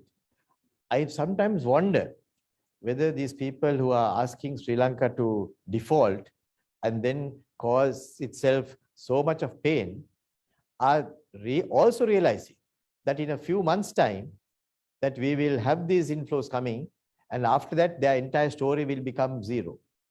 So whether they are in a hurry now to get Sri Lanka into a path of destruction, so that then anarchy will reign in this country. And that is why I sometimes feel strongly that we should expose these situations, and so that people will know what has happened in other countries which have gone through that path, so that we will not fall into the same trap that some of these people are trying to lure us into. ඒ වගේම අධිපතිතුමා මේ දවස්වල සමාජ ජාලෙත් නොයෙකුත් ප්‍රවෘත්ති පළ වෙනවා ශ්‍රී ලංකා මහා බැංකුව විදේශගත ශ්‍රී ලාංකිකයන් මේ රටට එවන විදේශ විනිමය ප්‍රේෂණ බලෙන් රුපියල් බවට පරිවර්තනය කරන්න කියනවා කියලා. ඒ වගේම ඔබතුමාලා ශ්‍රී ලංකා මහා බැංකුව විදියට ප්‍රකාශ කළ අපනයන ආදායම් නම් පරිවර්තනය කරන්න අවශ්‍යයි යම්කිසි නියමයන් නිකුත් කරලා තියෙනවා, චක්‍රලේඛයක් නිකුත් කළ බැංකුවට උපදෙස් දීලා තියෙනවා. මේක විදේශ විනිමය ප්‍රේෂණ වලටත් අයිතිද කියලා ඔබතුමාගෙන් දැනගන්න කැමතියි. මොකද ඒ සම්බන්ධයෙන් නොයෙකුත් ප්‍රචාර යන නිසා. බොහොම පැහැදිලිව කියනට ඕනේ ශ්‍යාම්, විදේශ විනිමය ප්‍රේෂණ සඳහා මේක අදාළ නැහැ. කිසි විටක අදාළ නැහැ. යම් කිසි පුද්ගලයෙක් පිටරට ඉඳලා වැඩ කරලා සල්ලි ලංකාවට එවනවා නම් එයාට පුළුවන් ඒ සල්ලි ටික එයාට අවශ්‍ය විදිහට තියාගන්න. එක්ක එයාට ෆොරින් කරන්සි වලින් තියාගන්න පුළුවන්. එහෙම නැත්නම් රුපියල් වලට පරිවර්තනය කරන්න පුළුවන්. ඒක එයාගේ තීරණයක්. රුපියල් බවට පරිවර්තනය කළොත් එයාට තව වැඩිපුර රුපියල් 10කුත් මේ කාලෙත් සීමාව තුළදී ලබා දෙන්නටත් මහා බැංකුව කටයුතු කරලා තිබෙනවා. ඉතින් ඒ නිසා මේ කතාව ඔබතුමා මේ මගෙන් අහපු එක ගැන මම ඒකත් ගැන බොහොම සතුටුයි. මොකද මේ අසත්‍ය සමාජ මාධ්‍යවල සමහරක් අය අපේම මේ දේශපාලඥයන් මේවා කිය වෙන මතයක් හදන්නට බලාපොරොත්තු වෙනවා. යම් කිසි පුද්ගලයෙක් ශ්‍රී ලංකා සම්පත් පාවිච්චි කරලා එක් භාණ්ඩයක් හෝ සේවාවක් පිටරටට අපනයනය කරනවා නම් ඒ සඳහා අපි අවසර දීලා තියෙනවා යම් ගෙවීම් කරන්න. ඒ ලැබෙන විදේශ විනිමය ආදායමෙන් යම් ගෙවීම් කරන්නට ඒ අයට අවස්ථාව තිබෙනවා. ඒ අයට මේ අයිතිය තිබෙනවා. ඒ සියලුම ගෙවීම් කෙරුවට පස්සේ ඉතුරු වෙන මුදල තමයි ඒ අයට පරිවර්තනය කරන්න වෙන්නේ. මොකද ඔබතුමා දන්නවා ශ්‍යාම්, යම් කිසි පුද්ගලයෙක් ඉම්පෝර්ට් කරනවා නම්, යම් කිසි දෙයක් ආනයනය කරනවා නම් එයා මොකද්ද කරන්නේ? එයා රුපියල් ටික අරගෙන බැංකුවට යනවා. බැංකුවට ගිහිල්ලා කියනවා මට මේ රුපියල් ටික පරිවර්තනය කරලා දෙන්න ඩොලර් වලට. ඒතකොට ඩොලර් වලට පරිවර්තනය කළා තමයි ඒ අය පිට රටට ගෙවන්නේ ඒ අයට අවශ්‍ය භාණ්ඩය රටට ගෙන්න ගැනීම සඳහා. ඉතින් ඒ වගේම මේ රටේ තියෙන භාණ්ඩයක් හෝ සේවාවක් මේ රටෙන් පිට රටට යවනවා නම් ඒගොල්ලොන්ට ලැබෙන මුදල ඩොලර් වලින් ලැබෙනවා නම් ඒ ඩොලර් වලින් ලැබෙන මුදලට අපි තවදුරටත් අවසරය දීලා තිබෙනවා ඒ අයට තිබෙන ඒ වියදම් වලට ගෙවීමට ඒ අයට අපි අවසරය ලබා දීලා තියෙනවා. ඊට පස්සේ ලැබෙන මුදල තමයි අපි කියන්නේ පරිවර්තනය කරන්න කියලා. ඉතින් ඒතර කිසිම වැරද්දක් නැහැ. මේ විදිහටම තමයි ඉන්දියාවේ තියෙන්නේ, පාකිස්තානයේ තියෙන්නේ, බංග්ලාදේශයේ තියෙන්නේ, තායිලන්තයේ තියෙන්නේ, දකුණු අග්නිදිග ආසියාවේ බොහෝ රටවල තියෙන්නේ.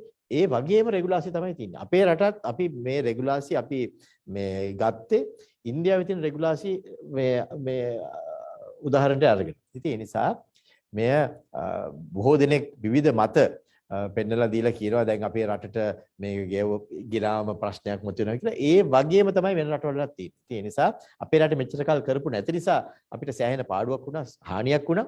ඒ නිසා තමයි අපිට ඩොලර් හිඟේකුත් ආවේ. ඒ නිසා තමයි බැඳුම් කර ගිහිල්ලා මේ ඩොලර් වලට පොලිය 7 8 9 ගෙව රජය ගත්තේ පසුගිය කාලය තුලදී. එහෙම නොවෙන්නට අපේම සංචිතය වර්ධනය කර ගැනීමට අපි දැන් මේ කටයුතු කරගෙන යන්නේ. ඒ කරගෙන යාම හරහා මම හිතන්නේ අපිට ස්ථායි භාවයක් අපේ රටේ ඇති කරගන්න පුළුවන්. ඒ තමයි අවශ්‍ය වෙන්නේ. මොකද තිරසාර ආර්ථිකයක් කරන්නට නම් අපිට තියෙනට ඕනේ යම් ෆ්‍රේම්වර්ක් එකක්. මේ ක්‍රමවේදයක්. රාමුවක්. ඒ රාමුව අපි ඇති කරගන්න තමයි මේ හදන්නේ. ඒ රාමුව තුලින් අපි හැමෝටම ආනයනය කරන අයට පහසු වෙන විදිහට, අපනයනය කරන අයට පහසු වෙන විදිහට, ප්‍රේෂණය න්‍යායට පහසු වෙන විදිහට සෑම දෙනාකටම සාධාරණව කටයුතු කරන්න තමයි මේ රාමුව දැන් සකස් කරමින් පවතින්නේ. තව පොඩි කොටසක් තියෙනවා අධිපතිතුමනි. ඒ කියන්නේ දැන් විදේශ විනිමය ප්‍රේෂණය වෙන අය මේ වෙන පිටරටින් ඉඳලා එවන්නේ. නමුත් ලංකාවේ තියෙනවා ඩොලර් ගිණුම් තියෙන අය ඒවා මේ නිවාසික විදේශ RFC ගිණුම් තියෙනවා.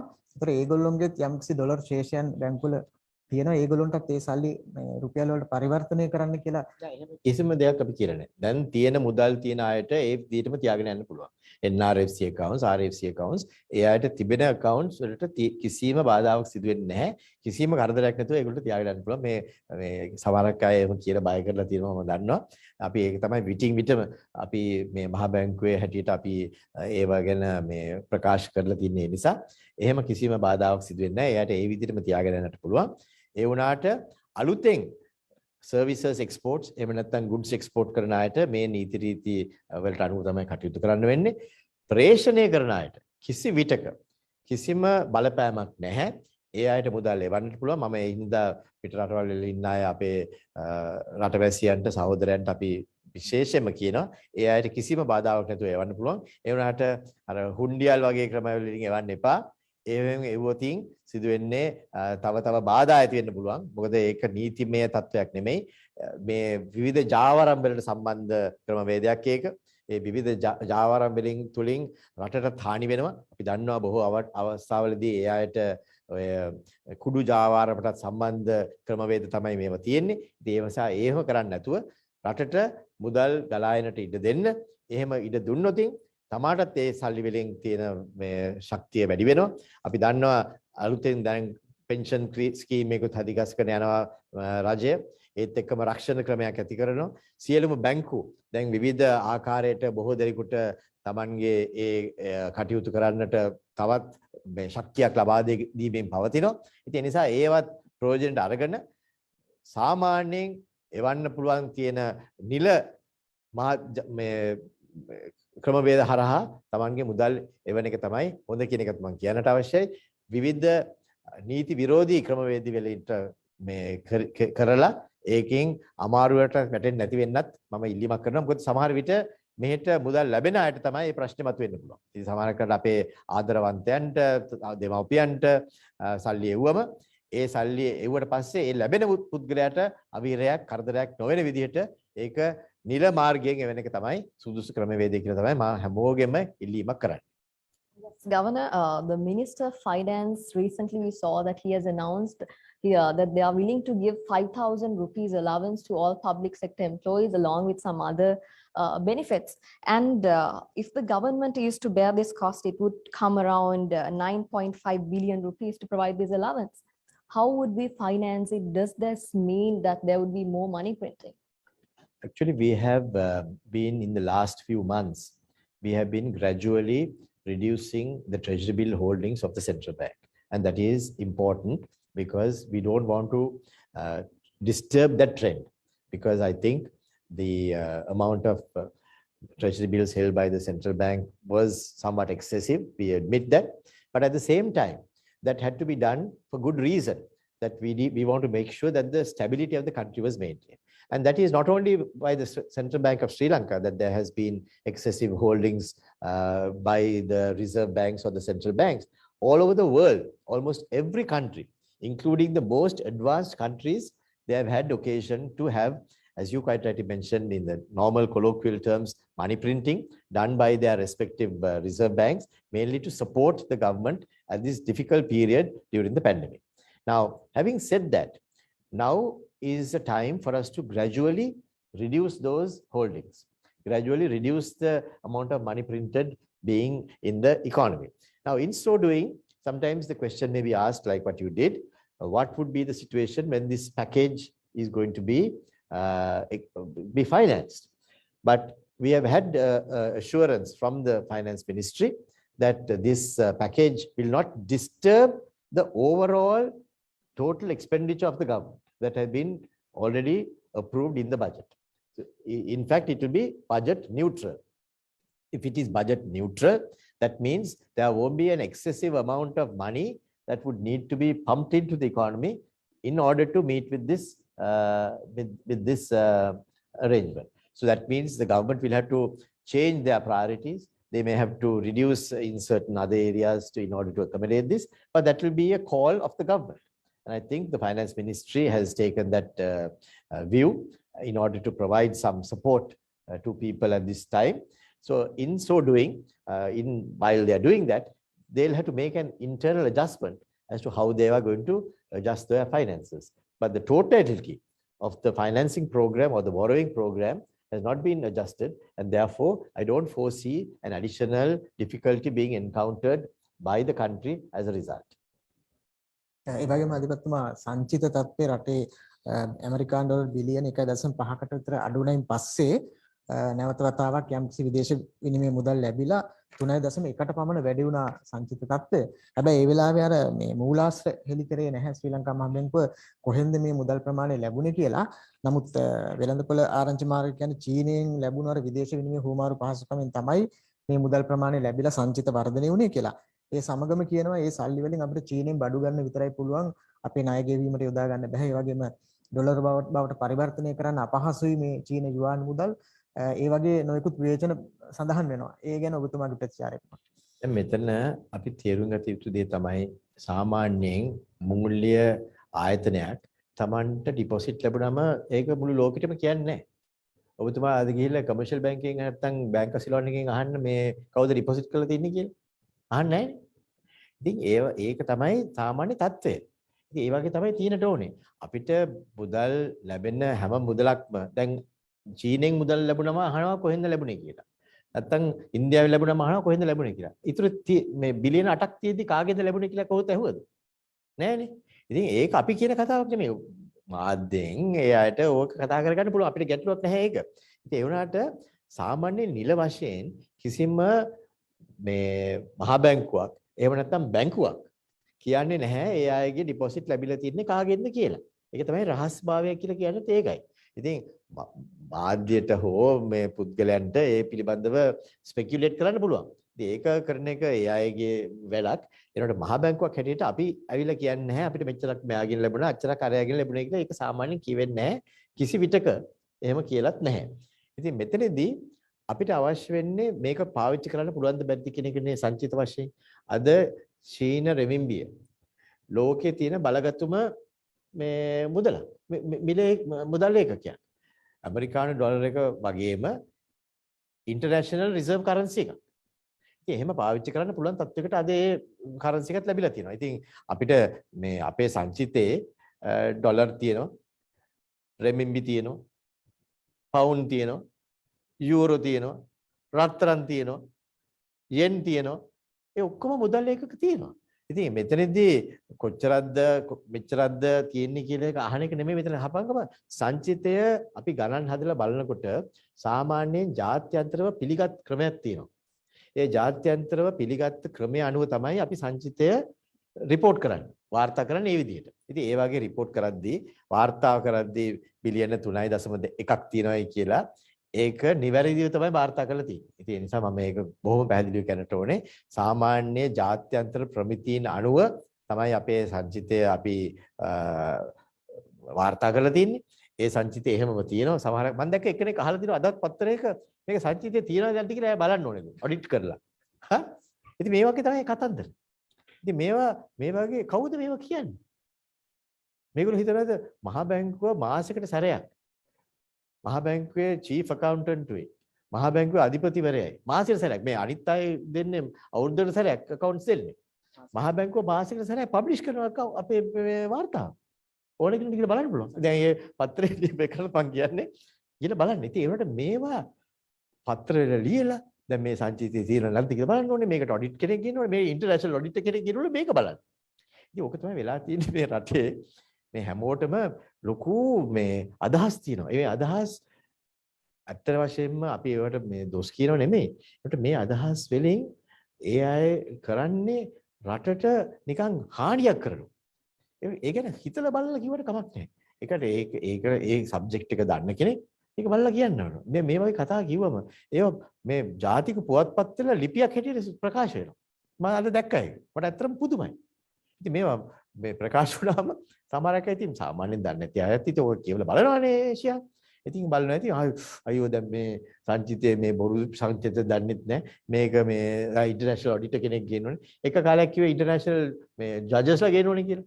තව වෙලාවක කිව්වා ඉන්ටර්නැෂනල් තව මොන හරි කෙනෙක් ගේනෝනේ කියලා. ඉතින් මේ වගේ තමයි අපේ රට ගැන එන විශ්වාසය paludu කිරීමට කරන කටයුතු තමයි මේවා.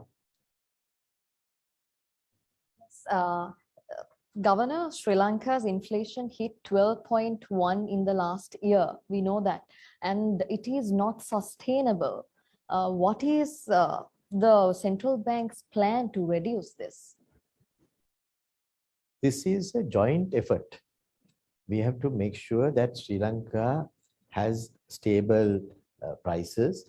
And in so doing, when we import a large number of commodities, the impact of those also will be felt by the country. Now, the central bank, we have done a very careful assessment of the inflation numbers, and we find that about 80% of the inflation figure is really as a result of the commodity prices of the imported impact of oil prices, of coal prices, of flour prices, of food prices, and as well as so many other types of commodities which have risen in price all over the world, which is impacting Sri Lanka. Now, as you know, Sri Lanka is not the only country that is now grappling with this inflation. US is having the highest inflation ever in 40 years. So is England. So is so many countries in Europe. So what we are seeing is a situation where there has been a huge increase in prices, particularly as a consequence of the pandemic, which has resulted in these high prices. We are also concerned about it. It's not that we are not concerned. We stand ready. If there is a monetary policy decision to be taken, we are standing ready for that. But at the moment, our assessment is that the bulk of the increase of the inflation number is as a result of the commodity prices as well as the supply side shock. So we will watch the situation carefully. We will see whether the inflation expectations, that's another part of the whole exercise, where when people see prices rising, they also feel that there can be further rises. And that itself, that's a term that we normally use in these fields called inflation expectation. Inflation expectation is also as necessary to be dealt with like inflation. So we stand ready to deal with that as well. And if necessary, we'll take the monetary policy measures to deal with it. But right now, our own assessment is that we have a situation where it is manageable with the current interest rates, but we will be watching closely the situation to see whether any further action from the point of view of supply side, as well as from the point of view of the demand side, is managed carefully. Yeah, thank you so much, Governor. We know how much of an impact you're making in the economy of this country. Shyam? ඔබතුමා ඉතාමත් ස්තුතිවන්ත වෙනවා අපේ ප්‍රශ්න රාශියකට උත්තර දුන්නා ඔබතුමා අපේ Zoom තාක්ෂණයේ ඔස්සේ ඉන්න මාධ්‍යවේදීන් පිරිසකුත් තියෙනවා එයාගෙන් ප්‍රශ්න කීපයකට ඔබතුමාට ඉඩහසර සලසලා දෙනවා ප්‍රශ්න යොමු කරන්න කියලා මුලින්ම ඉන්නවා හරේන්ද්‍රන් පිශා ස්වාමී ඔහුගේ ප්‍රශ්නය විමසීම සඳහා අපි අවස්ථාව ලබා දෙනවා මේ වෙලාවේ ගවර්නර් මගේ ඇත්තටම ප්‍රශ්න කීපයක්ම තියෙනවා හැබැයි මම පළවෙනි ප්‍රශ්නය හැටියට යොමු කරන්න ඉස්සරලා ඔබතුමා මාධ්‍යවේදීන්ට චෝදනාවක් කරා. හැබැයි අපි මාධ්‍යවේදියා හැටියට ප්‍රශ්න අහනකොට ඔබතුමා උඩින් උත්තරයක් නැත්නම් ඍජුව උත්තරයක් දෙන්නේ නැතුව යනකොට අපිට වෙනවා ඒ දත්ත නැතුව ලියනකොට ඔබතුමා කියන විදියට වාර්තා පළ වෙන්න. හැබැයි අපි හැමතිස්සෙම උත්සාහ කරන්නේ දත්ත එක්ක ප්‍රවෘත්ති වාර්තා කරන්න. අපි කොහොමද ණය ගෙවන්නේ කියලා අහනකොට ඔබතුමා කියනවා ඔව් අපි කොහොම හරි ගෙවනවා බය වෙන්න එපා කියලා. හැබැයි ඒ වගේ පිළිතුරක් නෙමෙයි අපි බලාපොරොත්තු වෙන්නේ ඍජු පිළිතුරක් බලාපොරොත්තු වෙනවා. ඒක නිසා මම ඒක තරේ හෙලා දකිනවා ඔබතුමා මාධ්‍යවේදීන්ට කරපු චෝදනාව ගැන. මගේ ප්‍රශ්නය ඇවිල්ලා සාමාන්‍යයෙන් එළිය අපේ ශ්‍රමිකයෝ අපේ ජනතාව ගිහිල්ලා වැඩ කරලා ඩොලර් එක ලංකාවට යවනවා. ඒක ලොකු ඇසට් එකක්. හැබැයි මේ දවස්වල ලීගලි යවන්න කියලා තමයි අපිත් ප්‍රොමෝට් කරන්නේ. හැබැයි උන්ඩියල් ක්‍රමේ යවනකොට ඒගොල්ලන් කියනවා අපිට උන්ඩියලෙන් යවනකොට ඩොලර් එකකට අඩුම ගානේ රුපියල් 40ක පරතරයක් තියෙනවා. අපේ එහෙම තියෙනකොට ඇයි අපි මේ බැංකුව හරහා යවන්න ඕනි කියලා. ඇත්තට මේ ඩොලරේ තියෙන පරතරය අඩු කරගන්න විදියක් නැද්ද? නැත්නම් මේක අල්ලන් ඉන්නවද ඩොලරේ 225 වගේ තැනක ඔබතුමා අල්ලන් ඉන්නවද කියලා මට දැනගන්න කැමතියි. එහෙම නැත්නම් මේ පරතරය අඩු කරන්න මොන හරි වැඩපිළිවෙලක් තියෙනවද? මම ඍජුව පිළිතුරක් බලාපොරොත්තු වෙනවා. ඔබතුමාලා දන්නවා මම හැමතිස්සෙම ඍජුව පිළිතුරු දීලා තියෙනවා. ඔබතුමාලාට ලේසි හෙලා දකින්න අපි කැමති දෙයක් කිව්වම ඒකට අපි ඔබතුමාලා හෙලා දකින්නේ නැහැ. අපි ඒවා බොහොම පැහැදිලිව පෙන්ලා දීලා තියෙනවා. ඉතින් කලබල වෙන්න එපා. එහෙම කිව්වයි කියලා ඔබතුමාලාට මම පැහැදිලිව උත්තර දීලා තියෙනවා. මම කවදාවත් පණලා ගිහිල්ලා නැහැ. ඔබතුමාලා දන්නවා ඒක. ඒ නිසා ඒ චෝදනාව මට කරන්න එපා. මම ඔබතුමාලාත් එක්ක බොහොම සුවදව හැමතිස්සෙම අහන ඕන ප්‍රශ්නෙට මම උත්තර දීලා තියෙනවා. මම තහංචි දාලත් නැහැ ප්‍රශ්න අහනකොට. ඒ නිසා ඒක මම පිළිගන්නේ නැහැ. මොකද මම ඒක බොහොම සත්භාවයෙන් හැමෝටම උත්තර දීලා තියෙනවා. ඔබතුමා දැන් අහපු ප්‍රශ්නෙට මම උත්තර දෙන්න. දැන් ඔබතුමා අහනවා මේ 240ට ඇයි අපි නොදෙන්නේ කියලා. අපිට උන්ඩියල් ක්‍රමයට ගන්න පුළුවන් කියලා. ඔව් සමහර ක්‍රම තියෙනවා ඒ වගේ. ඉස්සර දඬුවම් මුදලාලි දුන්නා 30ක පොලියක්. අපි කිව්වා කරන්න එපයි කියලා. ඒක කෙරුවොත් ප්‍රශ්න මතුවේ කියලා කිව්වා. සක්විති මුදලාලි දුන්නා 40ක පොලියක්. අපි කිව්වා කරන්න එපා කියලා. ඒක කෙරුවොත් අමාරු වැටේ කියලා කිව්වා. ඒත් සමහර අය කියලා කෙරුවා. කරලා අමාරු වැටුණාට පස්සේ අපි ළඟට දුවගෙන එනවා. ඉතින් ඒක තමයි අපි කියන්නේ ඒක කරන්න එපා. මොකද මේකේ පදනම ඇවිල්ලා හරෙන්ද්‍ර මේකේ පදනම තියෙන්නේ සාමාන්‍යයෙන් ලීගල් පදනමක් නෙමෙයි. ඉල්ලීගල් පදනමක් තියෙන්නේ. ඒ නිසා තමයි ඒක හොරෙන් කරන්නේ. ඒකනේ හොරෙන් කරන්නේ. දඬුවම් මුදලාලිත් කෙරුවේ මේ වෙන වෙන සර්ටිෆිකේට් නිල දුන්නේ. ඉතින් මෙතනත් චිට් එකක් දීලා ලියන්නේ ඇයි? ඒකේ යම්කිසි වැරද්දක් තියෙන නිසානේ. ඒක සාමාන්‍ය පිළිගත් ක්‍රමයක් නෙමෙයි නිසානේ කරන්නේ. ඉතින් ඒක තේරුම් ගන්නට ඕනේ. ඉතින් අපි කියන්නේ ඒකේ කරන අයට ඒ රිස්ක් එක අරන් කරපු දෙයක්. ඒක කෙරුවට ඒකේ රිස්ක් එකක් තියෙනවා. අපි දැන් 210කට අපි ලබා දීලා තිනවා මේ කාලය තුලදී. ඒ අයට යම්කිසි සපෝට් එකක් දෙන්නට. ඉතින් ඒක මම හිතන්නේ ක්‍රමවේද රාශියක් තියෙනවා. බැංකු රාශියක් තියෙනවා මේක හරි ක්‍රමයට කරන අයට. ඉතින් ඒක කෙරුවොතින් මම හිතන්නේ ඒකෙන් කෙරෙන්න පුළුවන්. තවත් එකක් විතරයි කියන්නේ. අපේ රටේ ගනුදෙනු සිදු වෙනවා. Imports, exports, remittances, government transactions, ඒ ඔක්කොම transactions ගත්තොතින් අවුරුද්දකට බිලියන 60ක පමණ ඇමරිකානු ඩොලර් බිලියන 60ක පමණ transactions කරන්නේ මේ 200 රේට් එකට. මේ 200 රේට් එකට තමයි මේ බිලියන 60ම transactions කරන්නේ. ඔය හුන්ඩියල් ක්‍රමයට ඔබතුමා මේ අද මතක් කරලා දීපු හුන්ඩියල් ක්‍රමයට කරන transactions ප්‍රමාණය ඇත්ත වශයෙන්ම බිලියන 1ක් පමණ. සමහරකට බිලියන 2ක් වෙන්න පුළුවන්. ඉතින් මේ බිලියන 2කේ transactions කරන්නේ මේ 230 240 යන අගයන් වලට. ඉතින් අපිට සමහරක් අය ඇවිල්ලා කියනවා මේ 240 බිලියන 2ක පමණ ට්‍රාන්සැක්ෂන්ස් කරන රේට් එකට අනිත් බිලියන 60ටම ඒක ආදේශ කරන්නේ කියලා. ඉතින් එහෙම කෙරුවොතින් වෙන්නේ මේ ආර්ථිකයට ලොකු පීඩනයක් ඇති වෙනවා. මම කැමති ඔබතුමා මේ ප්‍රශ්නේ අහපේක මොකද මේක ඇත්තටම ගැඹුරින් විග්‍රහ කරන්නට ඕනේ ප්‍රශ්නයක්. ඉතින් එතන ඒ නිසා තමයි අපි මේ එක්ස්චේන්ජ් රේට් එක මේ ගානට තිබුණොතින් අනිත් සියලුම කටයුතු කරන්නට අපිට පහසු වෙනවා මේ රටේ. ණය ගෙවන්නට අවශ්‍යයි. ණය ගන්නට අවශ්‍යයි. ආනයනය කරන අය ඉන්නවා. ආනයනය කරන අයට එතකොට රේට් එක තව 240ක් 50ක් වුණොතින් තියෙන පීඩනය ගැන අපි හිතලා බලන්න අවශ්‍යයි. දෙමව්පියෝ ඉන්නවා Tamanගේ දරුවන්ව පිටරට වලට යවලා ඒ අයට මේ ඉගෙනීම ලබා දෙන අය. බෙහෙත් හේත් ගන්න තියෙනවා. ඒ ඔක්කොමටම මේ තියෙන රේට් එක වෙනස් කෙරුවොතින් මේ සියලුම දේවල් වලට බලපෑමක් ඇති වෙනවා. ඉතින් ඒ නිසා තමයි අපි මේ ගැන සැලකිලිමත් වෙලා තියෙන්නේ. මේක අපි කල්පනාකාරීව කරන්නේ ඒ නිසා තමයි. ඉතින් මම හිතන්නේ ඔබතුමාට හොඳ ඍජු පිළිතුරක් දුන්නා. ඔබතුමා මේ ණය ගැන මගෙන් ඇහුවම මම හොඳට පැහැදිලි කරලා දුන්නා. ඒකත් ඍජු පිළිතුරක්. ඍජු පිළිතුර කියන්නේ කෙනෙක් බලාපොරොත්තු වෙන පිළිතුර නෙමෙයි. ඒ පුද්ගලයා බලාපොරොත්තු වෙන පිළිතුර තමයි සමහරක් අය හිතන්නේ ඍජු පිළිතුර කියලා. ප්‍රශ්නේ අහන එක්කනට තියෙන්නට ඕනේ නිදහස. ඔබතුමාට ප්‍රශ්නේ අහනවා වගේම ප්‍රශ්නේ උත්තර දෙන්න එක්කනට තියෙනවා නිදහසක්.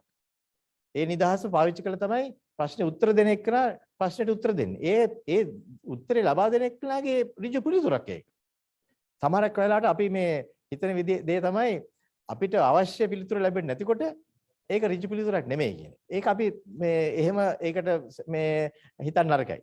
ඒ පුද්ගලයාට තියෙන නිදහසක් ඔබතුමාට පුද්ගලයා හැටියට ප්‍රශ්නයක් අහන්න තියෙන නිදහස වගේම ප්‍රශ්නේ උත්තර දෙන්න එක්කනටත් නිදහසක් තියෙනවා. ඒ ඍජු පිළිතුර දෙන්න. ඒ පිළිතුර තමයි ඍජු පිළිතුර. තුමා මම හිතන්නේ ලංකාවේ හැමදාම හිටිය සමහර අධිපතිවරු අද රටෙත් නැහැ. හැමදාම මාධ්‍යවේදීන්ගේ ප්‍රශ්න වලට උත්තර දුන්න අපේ මහ බැංකුව අධිපතිතුමා ඊළඟ ප්‍රශ්නය අතුල ඇතුළත් මුදලි මහතාගේ ප්‍රශ්නයට අපි දෙන්න කැමතියි.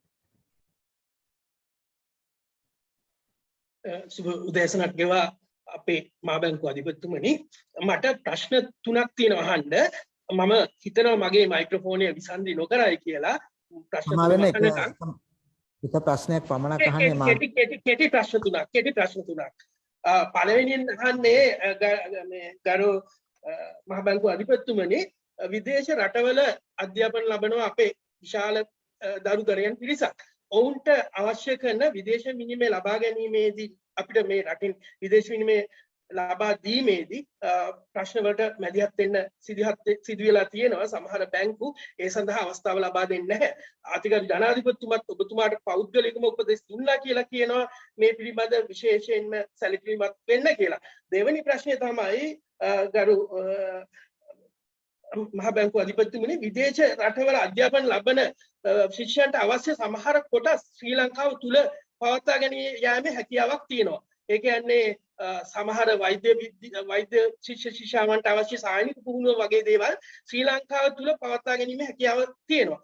ඒ සඳහා කටයුතු කරනකොට ශ්‍රී ලංකාව තුල විදේශ විනිමය ඉතුරු වෙනවා. මේ වගේ කටයුතු වලට යොමු වෙන්න කියලා ඔබතුමාලට උපදෙස් දීමේ හැකියාවක් නැද්ද අදාළ අමාත්‍යාංශ වලට? ඒක තමයි මගේ පළවෙනි ප්‍රශ්න දෙක. බොහොම ස්තුතියි. මම හිතන්නේ මමත් මේ පිටවල ඉතාමත් සංවේදී. මම හිතන්නේ බොහෝ දෙමව්පියෝ පිටරටවල තමන්ගේ දරුවන් අධ්‍යාපනයට ලක් කරලා තිබෙන නිසා අපි ඒ ගැන සැලකිලිමත් වෙන්නට අවශ්‍යයි. ජනාධිපතිතුමාත් මේ ගැන සැලකිලිමත් වෙලා තිබෙනවා. ඔබතුමා කිව්වා වගේ යම් අවස්ථාවලදී බැංකු තමන්ගේ ගනුදෙනු කරද්දී තිබෙන විදේශ විනිමය ප්‍රමාණය ඒ අයට අඩුවීමක් තියෙනකොට සමහර වෙලාවල් වලට ඒ අය මේ සඳහා යොමු කරලා තිබෙන මුදල අඩු වෙන්නට පුළුවන්. ඒ නිසා යම් යම් බාධාවල් සිදු වෙන බව මම දන්නවා. මමත් ඒ අවස්ථාවලදී විශේෂයෙන්ම මැදිහත් වෙලා ඒ අයට උපදෙස් ලබා දීලා තියෙනවා. විශේෂයෙන්ම දරුවන්ගේ අධ්‍යාපනය සඳහා ගෙවන මුදල් වලට වැඩි ප්‍රමුඛතාවයක් ලබා දෙන්නේ කියලා අපි ඒක පිළිගන්නවා. එතනට එන්නට ඕනේ. ඒ නිසා තමයි අපි බොහොම වෑයම් කරන්නේ තවදුරටත් මේ රටට ගලා එන මුදල් ප්‍රමාණය වැඩි කරලා දෙන්න. එහෙම වැඩි කරලා දුන්නොත් තමයි අනිත් අයට මුදල් ගෙවන්නට පුළුවන් හැකියාව වැඩි වෙන්නේ. ඔබතුමාගේ දෙවැනි ප්‍රශ්නත් ඉතාමත්ම වැදගත් දෙයක්. ඒ අදහසත් ඉතාමත්ම වැදගත්. බොහෝ අවස්ථාවලදී අපි යම් කොටසක්වත් මේ රටේ කරන්නට පුළුවන් නම් ඒ විශ්වවිද්‍යාලයේ අධ්‍යාපනයේ ඒක සෑහෙන හොඳ ප්‍රවණතාවයක් හැටියට මම දකිනවා. මම හිතන්නේ පසුගිය අවුරුදු 73 තුලදී අපේ රටේ විශාල ප්‍රගතියක් තිබෙනවා. අපි කොච්චර ඒ ගැන සමහරක් වෙලාවට අපි හිතුවේ නැති වුණාට අපි නිදහස ලබා ගන්න කාලෙදී අපේ රටේ තිබුණේ එක විශ්වවිද්‍යාලයයි. අද වෙනකොට අවුරුදු 73කට පස්සේ රජයේ විශ්වවිද්‍යාල 17ක් තියෙනවා. පෞද්ගලික විශ්වවිද්‍යාල විවිධ ශ්‍රේණි අනුව විශ්වවිද්‍යාල 46ක් පමණ තියෙනවා. ඒ තවදුරටත් වර්ධනය වෙන්නට ඕනේ කියන එක මම ඒ මතේ ඉන්නවා. ඒ නිසා තමයි අපි සෑහෙන අවශ්‍යතාවයක් තියෙනවා විශ්වවිද්‍යාල අධ්‍යාපනය තවදුරටත් වර්ධනය කිරීමට. අපි දන්නවා ලෝකයේ විවිධ විශ්වවිද්‍යාලයන් තිබෙනවා. ඒවා තියෙන ශ්‍රේණිත් ඉතාමත් ඉහළ ශ්‍රේණි වල තියෙන බවත් අපි දන්නවා. ඒ ගමම්ම ලංකාවේ විශ්වවිද්‍යාල පද්ධතියක් හැටියට තවදුරටත් විවෘත කරලා ඒක තවදුරටත් ශක්තිමත් කරන්න පුළුවන් නම් ඒක හොඳයි කියන එක ඔබතුමාගේ අදහසත් මම පිළිගන්නවා. ඒ අදහස අපේ රජයටත් අපි දැනුම් දෙන්නට මේක ඉස්තිනුත් කරලා තියෙනවා. මම දැක්ක ඊයේ පෙරේදා තවත් ව්‍යාපාරික මහත්මයෙක් ඉතාමත්ම ඉහළ පෙළේ ව්‍යාපාරික මහත්මයෙකුත් එම අදහසම ගෙනලා තිබුණා. මම ඒක අගය කරනවා. ඒ වගේ තත්ත්වයක් අපි ඇති කරන්නටත් බලාපොරොත්තු වෙන්නට අවශ්‍යයි කියන එකත් මම එතන ඉන්නවා. ඊළඟට ඉන්නවා ඊශ්වරන් රත්නම් අපේ ඔහුගේ ප්‍රශ්නෙට ඉඩ දෙනවා ඊළඟට. ඊශ්වරන් ඉතාම ඉක්මනින් මේ ප්‍රශ්නේ විමසන්න ඊශ්වරන් ඉන්නවාද? එහෙම නැත්නම් අපි ඊළඟ ප්‍රශ්නෙට යොමු වෙන බලාපොරොත්තු වෙන ශිහාර් අනීස් economy next web අඩවි. ශිහාර් Anees. Good morning, Governor. Governor, one specific question on this Chinese swap. It was signed in March 2021. Why did you all wait until December 29 to draw it to the reserve? That's one thing. The second one is, what actually happened to the 6-month plan? Because you had planned to see an inflow of $11.45 billion in the 3 months from October to December, and further around 15 billion from January to March. This is including exports, tourism, as well as remittances. But what actually happened in the first 3 months? Because we didn't see anything, on your plan, but actually you simply drew the Chinese swap and increase the reserves. What actually happened to the other plans during the 3 months? While the Chinese swap was there, Shihar, what you all were saying is that we can never draw it. I remember. And people are saying this cannot be drawn, this is just a red herring and this is just there. And that was the item that was being promoted continuously. And then somewhere around about November or December, people in fact said that this story about having $3 billion in reserves will not occur. I don't know whether you mentioned that or others mentioned it, but I have seen that in several websites that being mentioned. But we said definitely we will have $3 billion in our reserves. And we had that. So now I think the question is, what is going to happen in the next 6 months? We have given a plan for 6 months. We are implementing that. So please be patient and wait till that happens. So if you wait, you will know that we have very categorically said these are the areas in which we are moving. We have also said that our idea is to have a reserve of around 3 to 4 months of imports by the end of the 6 months. So we are working towards that. As I mentioned to you, we have several engines firing at the same time. It's not that we have only one plan. Our targets have been for different items of areas where we are moving towards. Whether it works exactly at the end of the 6 months, we don't know. But in total, we have a lesser target as far as the overall inflows are concerned. What are our targets? We have mentioned we will make the payments of the debts. So through whichever sources that the money is coming, if we make the payments of the debt, then I think people should be satisfied, and we are comfortable in that way. So I think what we are now attempting to do is to dissect each and every item without understanding that this is a process that we are putting into place.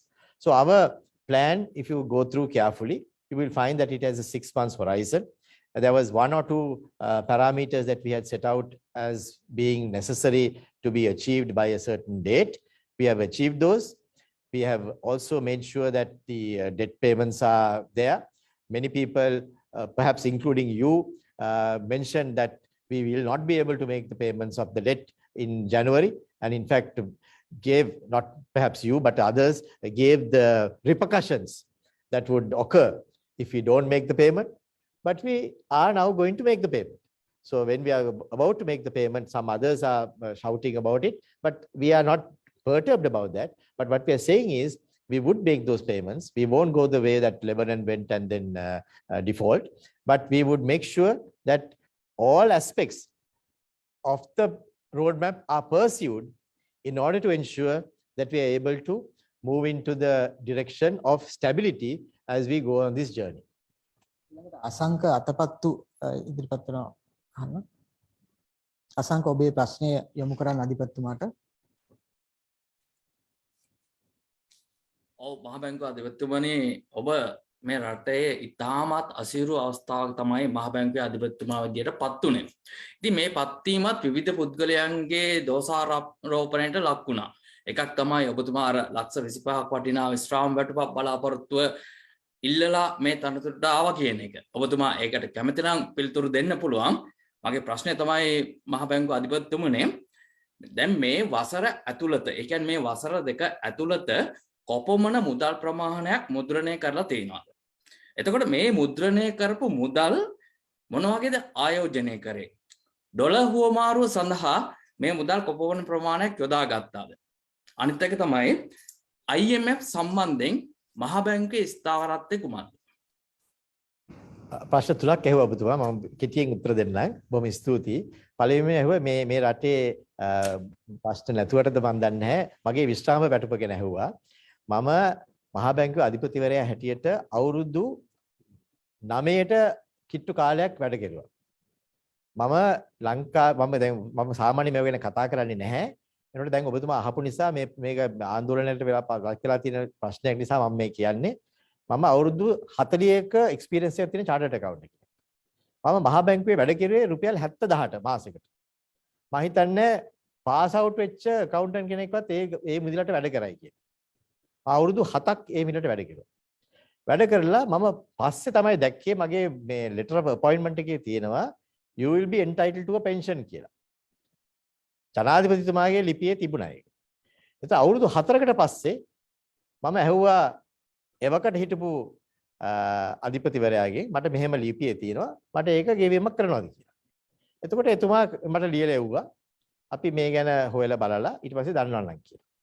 ඊට පස්සේ මාස කීපයකට පස්සේ මට දැන්නුවා ඊළඟ අධිපතිවරයා නැහැ මේක ඔබතුමාට ගෙවන්නට සුදුසු නැහැ කියලා. ගෙවන්නේ නැහැ කියලා. මම එතනින් ඒ සබ්ජෙක්ට් එක ඩ්‍රොප් කෙරුවා. එතනින් එහාට මම කතා කරුවේම නැහැ. මම ඒකට ලිපියක් ලිව්වෙත් නැහැ. මම පොලිටිකල් වික්ටිමයිසේෂන් ගිහිල්ලා කතා කරුවෙත් නැහැ. මට ඒක අදාළ වුණේම නැහැ. ඊට පස්සේ තව මාස කිහිපයකට පස්සේ මට දැනුම් දීමක් කරලා තිබුණා මේ පෙන්ෂන් එකක් මට ගෙවනවා කියලා. මම කිව්වා ගෙවන්න තියෙන එකක් ගෙවන්න. මම ඒක වාර ගන්නවා. ඒකට මම ආයෙ ඉල්ලීමක් නම් කරන්නේ නැහැ කියලා. ඔබතුමා මතක තියාගන්න මම අවුරුදු 9ක් මහ බැංකුව අධිපතිවරයා හැටියට වැඩ කරලා ඉහළම තනතුරක ඩියුටි ෆ්‍රී පර්මිට් එක මම ගත්තේ නැහැ. මොකද මම ඒ වෙලාවේ හිටපු ස්ථාවරය තමයි ඩියුටි ෆ්‍රී පර්මිට් එක දෙන එක රටට බරක් කියලා. මට ගන්න තිබුණා. මට අරගෙන විකුණන්න තිබුණා ඔය මිලියන 2.5 වගේ නෙමෙයි. මට අරගෙන ඕන විකුණන්න තිබුණා මිලියන 30කට ඒක. මම ගත්තේ නැහැ ප්‍රතිපත්තියක් අනුව. ඉතින් ඒ නිසා මේ මඩ ගහන්න කියන කතාවල් වලට මම සාමාන්‍යයෙන් උත්තර දෙන්නේ නැහැ. ඒ වෙනකොට අද ඔබතුමා මේ විවෘත දෙයකින් මගෙන් මේ අහපු නිසා මම ඒකට උත්තර දිය යුතුයි කියලා මම හිතුවා. මම ඒකට ඍජු පිළිතුරක් කොට දීලා තියෙනවා. ඕන කෙනෙක්ට ඕන චෙක් කරලා බලන්න පුළුවන්. මම ඒක බොහොම පැහැදිලිව මම කියලා තියෙනවා. මම දැනුත් මගේ මේ ප්‍රොෆෙෂන් එකේ ඉහළම තලයක ඉන්න පුද්ගලෙක්. එනකොට මම ඉහළම තලයක තියෙන සැලරි එකක් නෙමෙයි ඩ්‍රෝ කරන්නේ. මොකද මට මේ සැලරි එක අදාළ නැහැ. මම මහා බැංකුව අධිපතිවරයා හැටියට අස් වෙලා ගිහිල්ලා මම හිඟන්නෙක් වගේ හිටියේ නැහැ. මට ඕන තරම් සල්ලි හම්බ කරන්න පුළුවන්. මම එක මාසෙකින් මට අවුරුද්දක මහා බැංකුව අධිපතිවරයා හැටියට මේ හම්බ කරපු සල්ලි මට හම්බ කරන්න පුළුවන්. හම්බ කෙරුවා මම. මට පුළුවන් ඒක කරන්න. මොකද මගේ වෘත්තිමය මේ හැටියට මට ඒ වගේ මේ සැලරි එකක් කමාන්ඩ් කරන්න පුළුවන්. ඒකට මම ඒක නිසා නෙමෙයි මේ වැඩේ කරන්නේ. මම මේක කරන්නේ මම හිතන්නේ මේ අවස්ථාවේදී ජනාධිපතිතුමා මට මේ ඉල්ලීම කිරුවම මම ඒක බාරගත්තේ මම හිතන්නේ මේ අවස්ථාවේදී මගේ ඒ ශක්තිය යොදවන්න ඕනේ කියලා මගේ රට වෙනුවෙන්. ඒ නිසා මේ එක එක අය මට චෝදනා කරුවට මම ඉඳලා හිටලා තමයි මේවා කියන්නේ. අද හොඳ අවස්ථාවක් මේක කියන්නේ. මම ඒක අද ඔබතුමා අහපු එක ගැන සතුටු වෙනවා. මට මේක කියා ගන්න පුළුවන් වීම ගැන. දෙවෙනි එක තමයි මුදල් අච්චු ගැසීම ගැන කතා කරුවා. ඔව් මුදල් අච්චු ගැසීමට සමහර අවස්ථාවලදී අපිට කරන්න සිදු වෙනවා. ඒක මේ ආණ්ඩුව පමණක් නෙමෙයි හැම රජයක්ම ලෝකේ බොහෝ රටවල් වල ඒක කරලා තියෙනවා. ඒක කරන්නට අවශ්‍ය වෙන අවස්ථාවල් තියෙනවා. ඉතින් ඒ නිසා ඒක කිරීම තුලින්ම යම් යම් ප්‍රශ්න මතුවෙන්න පුළුවන්. ඒ වුණාට ඒ වාතාවරණයත් ඒකට වැදගත්. වාතාවරණය දැන් තියෙන වාතාවරණයේ අනුව අපිට ඒක කරන්නට පුළුවන් වුණා. ඒ වුණාට ඒක සදාහටම තියාගන්නත් බෑ. ඒ නිසා තමයි ඒක ක්‍රමක්‍රමයෙන් අඩු කිරීමක් කරන්නට අවශ්‍යයි. අපි ඒකට අද යොමු වෙලා තිබෙනවා. ඒක දැන් කරගෙන යනවා. මම හිතන්නේ ඒකෙන් ලැබෙන මේ පීඩනය අපිට තවදුරටත් අඩු කරගන්න පුළුවන් වෙනවා. තුන්වෙනි ප්‍රශ්නේ මට දැන් මතකත් නැහැ. මොකද්ද කිව්වේ? IMF එක. මම මේ ගැනත් මේ ස්ථාවරය ගැන මම කීප සැරයක්ම මේ කියලා තිනවා. IMF එකට යනවායි කියන එක බරපතල තීරණයක්. IMF එකට යනකොට අපි කල්පනාකාරීව යන්නට අවශ්‍ය වෙනවා. අපේ තියෙන සැලැස්ම අපිට කොහොමද අපි ඒක ක්‍රියාත්මක කරගන්නේ IMF එකත් එක්කම. ඉතින් ඒ නිසා IMF එකත් එක විකල්පයක් හැටියට තමයි අපි බලන්නට අවශ්‍යයි. තව විකල්ප තියෙනවාද? ඒ විකල්ප මොනවාද? ඒ විකල්ප කරනවා නම් IMF එකට යන්නේ විකල්පයට වඩා හොඳ විකල්පයක්ද කියලා අපි බලන්නට අවශ්‍යයි. ඉතින් මෙතනදී අපි එහෙම බලලා තිනවා. මහා බැංකුවේ අපේ මුදල් මණ්ඩලයේ අපේ තීරණය තමයි මේ අවස්ථාවේදී අපි දැන් යන ගමන වෙනත් විකල්ප ඔස්සේ යන ගමන IMF යන ගමනට වඩා අපිට සතුටුදායක ගමනක් වෙනවා කියලා අපේ විශ්වාසය. IMF එක ගියයි කියලා අලුතෙන් සංචාරකයෙක් මේ රටට එන්නේ නැහැ. IMF එකට ගියයි කියලා අපේ රටේ මේ ආයෝජනය මේ කරන දේවල්, ඒ කියන්නේ වරාය ආයෝජනය, අලුතෙන් එන ආයෝජන ඒවා වෙනස් වෙන්නේ නැහැ. අපිට ණය ගැනීමට තිබෙන අවකාශය සහ ණය ගැනීමේ මේ මිල වෙනස් වෙන්නේ නැහැ. අපි IMF එකත් එක්ක ඉන්නකොට තමයි අපි ස්වෛරීය බැඳුම් කරගත්තේ මේ ඇමරිකන් ඩොලර් බිලියන ගණන් 7.8ක පොලියට. අද අපිට ඊට වඩා අඩු පොලියට ගන්න පුළුවන් වෙලා තිබෙනවා. ඉතින් ඒ නිසා IMF එක කියන්නේ මැජික් වොන්ඩ් එකක් නෙමෙයි. IMF එක තිබුණයි කියලා අපිට මේ ප්‍රශ්න ඔක්කොම විසඳෙන්නෙත් නැහැ. IMF එක ආවයි කියලා තව ප්‍රශ්න උගාක් උග්‍ර වෙන්නත් ඇති වෙන්න පුළුවන්. මම මේක පිළිගන්නවා. ඒ වුණාට මෙතනදී අපිට වෙන ගමනක් අපි සූදානම් කරගෙන ඒ ගමන යනවා නම් ඒ ගමන අපිට යන්න පුළුවන් කියලා අපිට හැඟීමක් තියෙනවා නම් අපිට ඒක මේ කරගන්න පුළුවන් කියලා අපිට තේරෙනවා නම් අපි ඒක කළ යුතුයි කියන තමයි අපි ඉන්නේ. ඒ නිසා තමයි අපි මේ ගමන බොහොම පැහැදිලිව දැන් කරගෙන යනවා. ඒකට අපි අපිට හැමෝටම සහයෝගය දෙන්න කියන එක තමයි අපේ ඉල්ලීම. කාල වේලාව සලකලා අවසාන ප්‍රශ්නයට අපි ඉඩ දෙනවා මාධ්‍යවේදී අමල් ජයසිංහ මහතාට. ඔබතුමාගේ ප්‍රශ්නේ යොමු කරන්න පුළුවන් අමල් ජයසිංහ මහතා. Thank you very much. Governor, on the Chinese foreign minister's visit, at the end of it, the president's office mentioned that the president has sought some kind of debt rescheduling with China. And we've also heard similar things from the president and the prime minister in terms of the debt with India, asking for, in fact, last year asking for a moratorium. What can you sort of talk us through the discussions with this kind of debt restructuring, bilateral debt restructuring? And is it only with China, or are you sort of, is it a sort of broad brush thing with a lot of other countries as well? Can you just walk us through that process? Actually, with China, we have a very good understanding about our debt as well as debt repayment as well as investments. In this instance, the assistance that have been sought may have been connected to the debt repayments that we are having. But China, it is only with regard to China's transactions. We have an understanding with China that they would assist us in making the repayments in that form. So maybe there is a possibility that we would have a new loan coming from China in order to cushion the effect of our debt repayments to China itself. So that's something that we would like to explore. And maybe we will do that in the future as well. So it is to cushion the debt repayments to China that we would try to negotiate a new loan for that purpose, as well as for any other purposes as well. As you know, China is one country that we import heavily from. So China and we have a good understanding as far as imports are concerned. India is another country that we have a lot of imports from.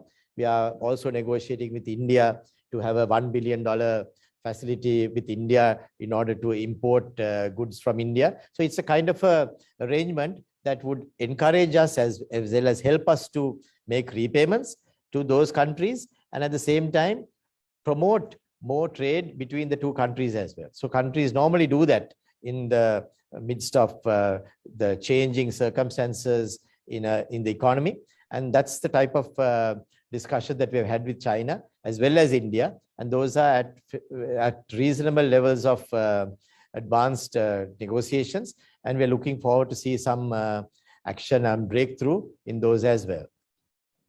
Governor, what is the amount? Governor, what is the amount of new loan that you expect from China?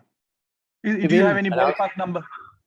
No, not at the moment. We will announce that in due course after the negotiations as well as discussions reach a reasonable level of fruition. We will announce that at that stage, Jamal. Thank you.